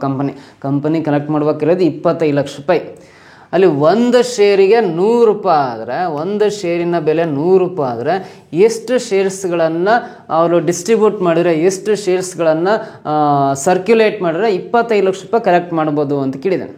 ನೋಡಿರಿ, ಒಂದು ಶೇರ್ನ ಬೆಲೆ 100 ರೂಪಾಯಿ ಆದರೆ 25 ಲಕ್ಷ ರೂಪಾಯಿ ಕಲೆಕ್ಟ್ ಮಾಡ್ಬೇಕಂದ್ರೆ ಎಷ್ಟು ಶೇರ್ಸನ್ನು ಸರ್ಕ್ಯುಲೇಟ್ ಮಾಡಿದ್ರೆ 25 ಲಕ್ಷ ರೂಪಾಯಿ ಕಲೆಕ್ಟ್ ಆಗುತ್ತೆ ಅಂತ ಕೇಳಿದ್ದಾನೆ. ಅಂದರೆ ವೆರಿ ಸಿಂಪಲ್ಲು, ಈ 25 ಲಕ್ಷ ರೂಪಾಯಿ ಏನಿದೆಯಲ್ಲ, ಒಂದು ಶೇರ್ನ ಬೆಲೆ 100 ರೂಪಾಯಿ ಅಲ್ಲ, 100ರಿಂದ ಭಾಗಿಸ್ಬಿಡ್ರಿ. 2 ಕ್ಯಾನ್ಸಲ್. ಇಲ್ಲಿ ಎಷ್ಟು ಉಳಿಯಿತು ಅಂದರೆ 25,000. 25,000 ಶೇರ್ಸನ್ನು ಸರ್ಕ್ಯುಲೇಟ್ ಮಾಡಿದ್ರೆ totally 2 lakh collect 25 lakh collect ಮಾಡ್ಕೋಬೋದು. ಸರಿ, 25,000 ಶೇರ್ಸ್ ಅಂತ ಇದೆಯಲ್ಲ, option second one right answer. Simple question ಇದೆ. ನೆಕ್ಸ್ಟ್ ಪ್ರಶ್ನೆ ಬರೋಣ. ಮುಂದಿನ ಪ್ರಶ್ನೆ ಏನಿದೆ ಅಂತ, from a pack of 52 playing cards, 1 card is drawn at random. What is the probability that the card is a spade or an ace ಅಂತಿದೆ. ನೋಡಿ, ಒಂದು ಸ್ಪೀಡ್ ಪ್ಯಾಕ್ ಇದಾವಲ್ಲ, ಅದರಲ್ಲಿ 52 ಕಾರ್ಡ್ಸ್ ಇರ್ತಾವೆ, 52 ಕಾರ್ಡ್ಸ್ ಇರ್ತಾವೆ. ಎಲ್ಲ ನೀಟಾಗಿ ಶಫಲ್ ಮಾಡಿ ಒಂದು ಕಾರ್ಡನ್ನು ಹೊರ ತೆಗಿತಾ ಇದ್ದೀವಿ. ನಾವು ಹೊರ ತೆಗಿಯೋ ಒಂದು ಕಾರ್ಡು ಯಾವುದಾಗಿರ್ಬೇಕಂದ್ರೆ ಸ್ಪೇಡ್ ಕಾರ್ಡ್ ಅಥವಾ ಏಸ್ ಕಾರ್ಡ್ ಆಗಿರೋ ಚಾನ್ಸಸ್ ಎಷ್ಟು ಅಂತ ನೋಡಿರಿ. ಟೋಟಲಿ ಇದು ಸಂಭವನೀಯತೆ ಕಂಡುಹಿಡಿಬೇಕಂದ್ರೆ ಸಂಭವನೀಯತೆ ಕ್ಲಾಸನ್ನು ಯೂಟ್ಯೂಬ್ ಚಾನಲಲ್ಲಿ ಇದೆ. ಬೇಸಿಕ್ಸ್ ಎಲ್ಲ ಕರೆಕ್ಟಾಗಿ ನೀವು ಕಾರ್ಡ್ಸ್ ಬಗ್ಗೆ ತಿಳ್ಕೊಂಡ್ರೆ ಈ ಪ್ರಶ್ನೆಗೆ ಆನ್ಸರ್ ಮಾಡೋದು ಅರ್ಥ ಆಗುತ್ತೆ. ಟೋಟಲಿ 52 ಕಾರ್ಡ್ಸಲ್ಲಿ ನಾನು ಹೊರ ತೆಗಿತಾ ಇರೋ ಕಾರ್ಡು ಒಂದು ಕಾರ್ಡಲ್ಲ, ಹಾಗಾಗಿ 52 C1 ಅಂತ ಡಿನಾಮಿನೇಟ್ರಲ್ಲಿ ಬರೀಬೇಕು. ಇಲ್ಲಿ ಸ್ಪೇಡ್ ಕಾರ್ಡ್ಸ್ ಎಷ್ಟಿರ್ತವೆ ಅಂದರೆ 13 ಸ್ಪೇಡ್ಸ್ ಕಾರ್ಡ್ಸ್ ಇರ್ತವೆ. ಆ ಇಸ್ಪೀಟ್ ಎಲೆಗಳಲ್ಲಿ ಸ್ಪೇಡ್ ಕಾರ್ಡ್ ಟೋಟಲಿ 13 ಇರ್ತವೆ. ಆಮೇಲೆ ಏಸ್ ಕಾರ್ಡು ಕೂಡ ಎಷ್ಟಿರ್ತವೆ ಅಂದರೆ 13 4 ಏಸ್ ಕಾರ್ಡ್ಸ್ ಇರ್ತವೆ. ನಾವು ಹೊರತೆಗೆ ಒಂದು ಕಾರ್ಡು ಸ್ಪೇಡ್ ಕಾರ್ಡ್ ಆದ್ರೂ ಆಗಿರ್ಬೇಕು ಅಥವಾ ಏಸ್ ಕಾರ್ಡ್ ಆದರೂ ಆಗಿರ್ಬೇಕು. ಆ ಥರ ಇರೋ ಸಂಭವನೀಯತೆ ಎಷ್ಟಿರುತ್ತೆ ಅಂತ ಕ್ವಶನ್ ಕೇಳಿದಾನೆ. ಟೋಟಲಿ ಸ್ಪೇಡ್ ಕಾರ್ಡ್ 13 ಇರ್ತಾವಲ್ಲ, 13ರಲ್ಲಿ ಯಾವುದಾದ್ರೂ ಒಂದು ಸ್ಪೇಡ್ ಕಾರ್ಡ್ ಹೊರ ಬರ್ಬೋದು, 13 C1 ಬರಿಬೇಕು. ಅಥವಾ ಅಂತ ಕೊಟ್ಟಿದ್ದಾನೆ ಅಂದರೆ ಪ್ಲಸ್ ಬರ್ಕೋಬೇಕು, ಮತ್ತು ಅಂತ ಕೊಟ್ಟರೆ ಇಂಟು ಬರಿಬೇಕು ಸಂಭವನೀಯತೆಯಲ್ಲಿ. ಏಸ್ ಕಾರ್ಡ್ 4ರಲ್ಲಿ ಯಾವುದಾದ್ರು ಒಂದು ಬರ್ಬೋದು, ಸ್ಪೇಡ್ 13ರಲ್ಲಿ ಯಾವುದಾದ್ರೂ ಒಂದು ಬರ್ಬೋದು, ಅಥವಾ ಏಸ್ ಕಾರ್ಡ್ 4ರಲ್ಲಿ ಯಾವುದಾದ್ರೂ ಒಂದು ಬರ್ಬೋದಲ್ಲ. ಸ್ಪೇಡ್ ಕಾರ್ಡ್ ಆಲ್ರೆಡಿ 13 ಸ್ಪೇಡ್ ಕಾರ್ಡಲ್ಲಿ ಒಂದು ಏಸ್ ಕಾರ್ಡ್ ಸೇರ್ಕೊಂಡ್ರೆ 13 ಆಗಿರ್ತವೆ. ಹಾಗಾದ್ರೆ ಉಳಿಯೋ ಸ್ಪೇಡ್ ಕಾರ್ಡು 3 ಅಷ್ಟೇ. ಟೋಟಲಿ ಏಸ್ ಕಾರ್ಡ್ 4 ಇರ್ತವೆ. ಸ್ಪೇಡಲ್ಲಿ 1, ಕ್ಲಬ್ಬಲ್ಲಿ 1, ಡೈಮಂಡಲ್ಲಿ 1, ಹಾರ್ಟಲ್ಲಿ 1. ಈ 4 ಥರದಲ್ಲಿ ಒಂದೊಂದು ಏಸ್ ಕಾರ್ಡ್ ಇರುತ್ತೆ. ಸ್ಪೇಡಲ್ಲಿರೋ ಏಸ್ ಕಾರ್ಡು ಈ 13 ಒಳಗೆ ಸೇರ್ಕೊಂಡಿದೆ ಅಂದರೆ ಇನ್ನು ಉಳಿದಿರೋ ಏಸ್ ಕಾರ್ಡು 3 ಅಷ್ಟೇ. ಹಾಗಾಗಿ 3ರಲ್ಲಿ ಯಾವುದಾದ್ರು ಒಂದು ಏಸ್ ಕಾರ್ಡ್ ಹೊರ ಬರ್ಬೋದು. 3 C1 ಬರಿಬೇಕು. 13 C1 ಅಂದರೆ 13, 3 C1 ಅಂದರೆ 3, ಕೆಳಗಡೆ 52 C1 ಅಂದರೆ 52 ಆಗುತ್ತೆ. 13 + 3 16 / 52. ಇದು 4 4 16, 4 1 4 3 12 ಕ್ಯಾನ್ಸಲ್ ಆಗಿ 4/13 ಬರುತ್ತೆ ಸಂಭವನೀಯತೆ. 4/13 ಅಂತ ಇಲ್ಲಿ 4th ಆಪ್ಷನಲ್ಲಿ ಇದೆ ನೋಡ್ರಿ, ಇದು ಕರೆಕ್ಟ್ ಆನ್ಸರು. ಇದಕ್ಕಿನ್ನೂ ಕ್ಲಾರಿಟಿ ಬೇಕಂದರೆ ನಮ್ಮ ಯೂಟ್ಯೂಬ್ ಚಾನಲಲ್ಲೇ ಸಂಭವನೀಯತೆ ಅಂತ ಒಂದು ಕ್ಲಾಸ್ ಇದೆ. ಅದನ್ನು ಕರೆಕ್ಟಾಗಿ ಕಾರ್ಡ್ಸ್ ಬಗ್ಗೆ ಡೀಟೇಲ್ ಇನ್ಫಾರ್ಮೇಷನ್ ಇದೆ. ಅದನ್ನು ಕೇಳಿದರೆ ಈ ಥರ ಕ್ವಶನ್ಗೆ ಆನ್ಸರ್ ಮಾಡಲಿಕ್ಕೆ ನಿಮಗೆ ಈಸಿ ಆಗುತ್ತೆ. ಓಕೆನಾ? ನೆಕ್ಸ್ಟ್ ಪ್ರಶ್ನೆ ಬನ್ನಿ. ಮುಂದಿನ ಪ್ರಶ್ನೆ, in figure ABCD is a cyclic quadrilateral, then the ordered pair of x, y is ಅಂತ ಇದೆ. ನೋಡಿ, ಇದು ABCD ಅನ್ನೋದು ಒಂದು ಚಕ್ರೀಯ ಚತುರ್ಭುಜ ಅಂತೇಳಿದ್ದೇನೆ. ಹಾಗಾದರೆ x, y ಕ್ರಮಬದ್ಧ ಜೋಡಿ ಯಾವುದು ಅಂದರೆ x ಅಂದರೆ ಎಷ್ಟು ಡಿಗ್ರಿ, y ಅಂದರೆ ಎಷ್ಟು ಡಿಗ್ರಿ. ಚಕ್ರೀಯ ಚತುರ್ಭುಜ ಅಂದರೆ ಒಂದು ಚತುರ್ಭುಜದ 4 ಶೃಂಗ ಬಿಂದುಗಳು ವೃತ್ತ ಪರಿಧಿಯ ಮೇಲಿದ್ರೆ ಇದನ್ನ ಚಕ್ರೀಯ ಚತುರ್ಭುಜ ಅಂತ ಕರಿತೀವಿ. ಚಕ್ರೀಯ ಚತುರ್ಭುಜದ ಒಂದು ಇಂಪಾರ್ಟೆಂಟ್ ಪ್ರಾಪರ್ಟಿ ಏನಂದರೆ ವಿರುದ್ಧ ಕೋನಗಳ ಮೊತ್ತ 180 ಡಿಗ್ರಿ ಇರಬೇಕು. ವಿರುದ್ಧ ಕೋನಗಳಂದರೆ ಈ 3y - 5 ಪ್ಲಸ್ ಇದು 7x + 5 ಇದೆಯಲ್ಲ, ಇವೆರಡೂ ಕೋನಗಳನ್ನು ಕೂಡಿದಾಗ 180 ಡಿಗ್ರಿ ಇರಬೇಕು. ಸೊ ಇಲ್ಲಿ 3y ಇದು -5 + 5 ಕ್ಯಾನ್ಸಲ್ ಆಗುತ್ತೆ, ಪ್ಲಸ್ 7x = 180 ಅಂತ ಬರ್ಕೊಂಡ್ರಿ. ಆಮೇಲೆ ಇನ್ನೊಂದು ಜೋಡಿ ಏನಂದರೆ ಸಿ ಕೋನಕ್ಕೆ ಆಪೋಸಿಟ್ ಬಿ ಇದೆಯಲ್ಲ, ಇವೆರಡು ಕೋನಗಳ ಮೊತ್ತ 180 ಡಿಗ್ರಿ ಇರಬೇಕು. ಯಾವ್ಯಾವುದಂದ್ರೆ 4y + 20 ಆಮೇಲೆ 4x ಇವೆರಡು ಕೂಡಿದಾಗ ಇವೆರಡು ಕೋನಗಳ ಮೊತ್ತ 180 ಡಿಗ್ರಿ ಇದ್ದರೆ ಅದು ಚಕ್ರೀಯ ಚತುರ್ಭುಜ ಆಗಿರುತ್ತೆ. 4y + 4x ಇದೆಯಲ್ಲ, 4y + 4x ಬರೀತಾನೆ. ಆ +20 ರೈಟ್ ಸೈಡಿಗೆ ಬಂದರೆ -20 ಆಗುತ್ತೆ. 180 - 20. ಇವೆರಡರಲ್ಲೂ 4 ಕಾಮನ್ ತೆಗೆದ್ರೆ ಇದು y plus x equal to 180ರಲ್ಲಿ 20 ಕಳೆದ್ರೆ 160 ಬರುತ್ತೆ. ಇದನ್ನು 4ರಿಂದ ಡಿವೈಡ್ ಮಾಡಿರಿ. 4 4 16 0 ಪಕ್ಕ ಬಂದರೆ ಇದು ವೈ ಪ್ಲಸ್ ಎಕ್ಸ್ ಅಂದ್ರೆ ಒಂದೇ, X plus Y equal to 40 degree ಬಂತು. ಅಂದರೆ ಎಕ್ಸ್ ಕೋನ ಮತ್ತು ವೈ ಕೋನ ಎರಡೂ ಕೂಡಿದಾಗ 40 ಡಿಗ್ರಿ ಬರುತ್ತೆ ಅಂತ. ಸೊ ಹಾಗಾದ್ರೆ ಕೊಟ್ಟಿರೋ ಆಪ್ಷನ್ಸಲ್ಲಿ ಇವೆರಡೂ ಸಂಖ್ಯೆ ಕೂಡ್ರಿ 15 + 35 50 ಡಿಗ್ರಿ ಆಗುತ್ತೆ. ಇದು ಎಕ್ಸ್ ಇದು ವೈ ಕೂಡಿದರೆ 50 ಬರುತ್ತೆ. ಇದು 100% ರಾಂಗು, ಯಾಕಂದರೆ X plus Y equal to 40 ಇದೆ.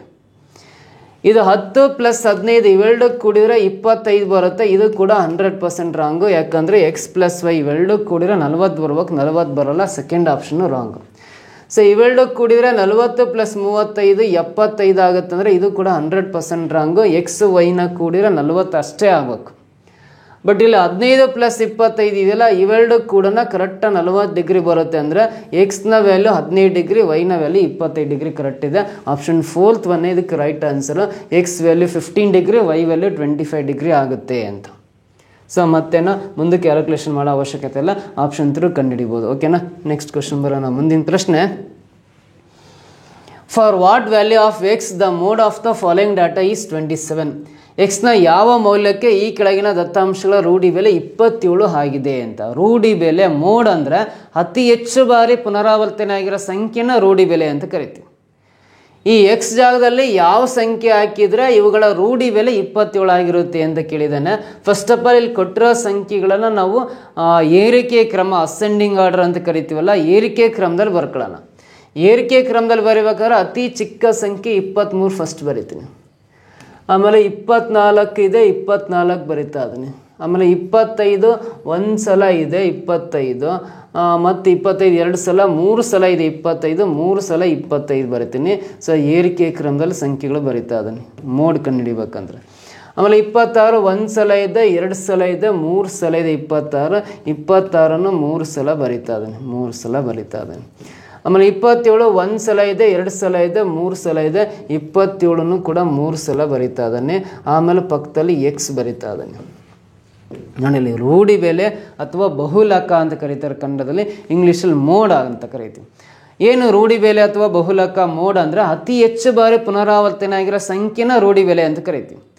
ಇಲ್ಲಿ ಕೊಟ್ಟಿರೋ ಸಂಖ್ಯೆಗಳಲ್ಲಿ ಅತಿ ಹೆಚ್ಚು ಬಾರಿ ಅಂದರೆ 25 3 ಸಲ ಇದೆ, 26 3 ಸಲ ಇದೆ, ಇಲ್ಲಿ 27 3 ಸಲ ಇದೆ. ಸೊ ಬಟ್ ಇವುಗಳ ರೂಢಿ ಬೆಲೆ 27 ಆಗ್ಬೇಕಂದ್ರೆ ಎಕ್ಸ್ ಜಾಗದಲ್ಲಿ ಯಾವ ಸಂಖ್ಯೆ ಬರ್ಬೇಕಂದ್ರೆ ಅತಿ ಹೆಚ್ಚು ಬಾರಿ ಪುನರಾವರ್ತನೆ ಆಗಿರೋ ಸಂಖ್ಯೆನ ರೂಢಿ ಬೆಲೆ ಅಂತ ಕರಿತೀವಿ. ಅಂದರೆ ಎಕ್ಸ್ ಜಾಗದಲ್ಲಿ 27 ಹಾಕೊಂಡ್ರೆ ಮಾತ್ರ 27 ಅವಾಗ 4 ಸಲ ರಿಪೀಟ್ ಆದಂಗೆ ಆಗುತ್ತೆ. ಇವುಗಳ ರೂಢಿ ಬೆಲೆ 27 ಆಗುತ್ತೆ. ಸೊ ನೋಡ್ರಿ, ಇವುಗಳ ರೂಢಿ ಬೆಲೆ 27 ಆಗ್ಬೇಕಂದ್ರೆ ಎಕ್ಸ್ ಜಾಗದಲ್ಲಿ 27 ಬರಬೇಕು. ಎಕ್ಸ್ ಜಾಗದಲ್ಲಿ 27 ಬಂದರೆ ಈ ಎಲ್ಲ ದತ್ತಾಂಶಗಳ ರೂಢಿ ಬೆಲೆ ಬಹುಲಕ ಅಥವಾ ಮೋಡ್ 27 ಆಗಿರುತ್ತೆ. 4th option is the right answer ಆಗುತ್ತೆ. ಓಕೆನಾ. ನೆಕ್ಸ್ಟ್ ಕ್ವಶನ್ ಬನ್ನಿ. ಮುಂದಿನ ಪ್ರಶ್ನೆ, X equal to 2 Y equal to 1 Z equal to -3 ಆದಾಗ x³ + y³ x³ + y + z³ -3xyz is equal to ಅಂತ ಇದೆ. ಸೊ ಇಲ್ಲಿ ಎಕ್ಸ್ ಇದ್ದತ್ರ 2 ಹಾಕ್ರಿ, 2³ ಆಗುತ್ತೆ. ಪ್ಲಸ್ ವೈ ಇದ್ದತ್ರ 1 ಹಾಕಿ, z³ ಅಂದರೆ z ಅಂದರೆ -3 ಹೋಲ್³ ಬರಿತೀನಿ. -3 × x ಅಂದರೆ 2, y ಅಂದರೆ 1, z ಅಂದರೆ -3 ಅಂತ ಬರಿತೀನಿ.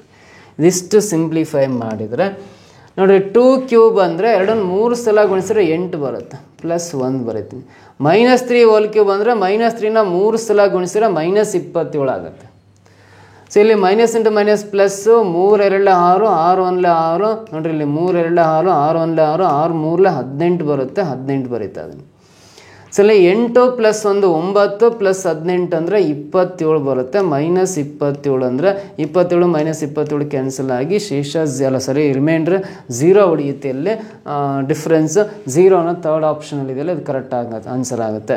ಓಕೆ, ನಾನು ನೋಡ್ರಿ ಇವಿಷ್ಟು ಪ್ರಶ್ನೆಗಳನ್ನು ಸಾಲ್ವ್ ಮಾಡೋ ವಿಧಾನಗಳನ್ನು ನಿಮಗೆ ಹೇಳ್ಕೊಟ್ಟಿದ್ದೇನೆ. ಸೊ ಇವು ಇಂಪಾರ್ಟೆಂಟ್ ಕ್ವಶನ್. ಈ ಥರ ಕ್ವಶನ್ಸ್ನ ನೀವು ಎಕ್ಸಾಮ್ಸಲ್ಲಿ ಎಕ್ಸ್ಪೆಕ್ಟ್ ಮಾಡ್ಬೋದು. ಪ್ರತಿಯೊಂದು ಕ್ವಶನ್ ಬರ್ಕೊಂಡು ನೋಟ್ಸ್ ಮಾಡ್ತಾ ಪ್ರಾಕ್ಟೀಸ್ ಮಾಡ್ತಾ ಹೋಗಲಿ, ನಿಮಗೆ ಎಕ್ಸಾಮಲ್ಲಿ ಈಸಿ ಆಗುತ್ತೆ. ಸೊ ಈ ಕ್ಲಾಸ್ ನಿಮಗೆ ಇಷ್ಟ ಆಗಿದ್ರೆ ಒಂದು ಲೈಕ್ ಮಾಡಿ, ಕಮೆಂಟ್ ಮಾಡಿ. ನಿಮ್ಮ ಎಲ್ಲ groups Facebook, Twitter, Instagram, Telegram, WhatsApp, so ಎಲ್ಲ ಕಡೆ ವಿಡಿಯೋ ಲಿಂಕನ್ನು ಶೇರ್ ಮಾಡ್ತಾ ಬನ್ನಿ. ನೆಕ್ಸ್ಟ್ ವಿಡಿಯೋದಲ್ಲಿ ಮತ್ತೆ ಬೇರೆ ಬೇರೆ ಪ್ರಶ್ನೆಗಳನ್ನು ಸಾಲ್ವ್ ಮಾಡೋದು ಹೇಳ್ಕೊಡ್ತೀನಿ. Thank you so much.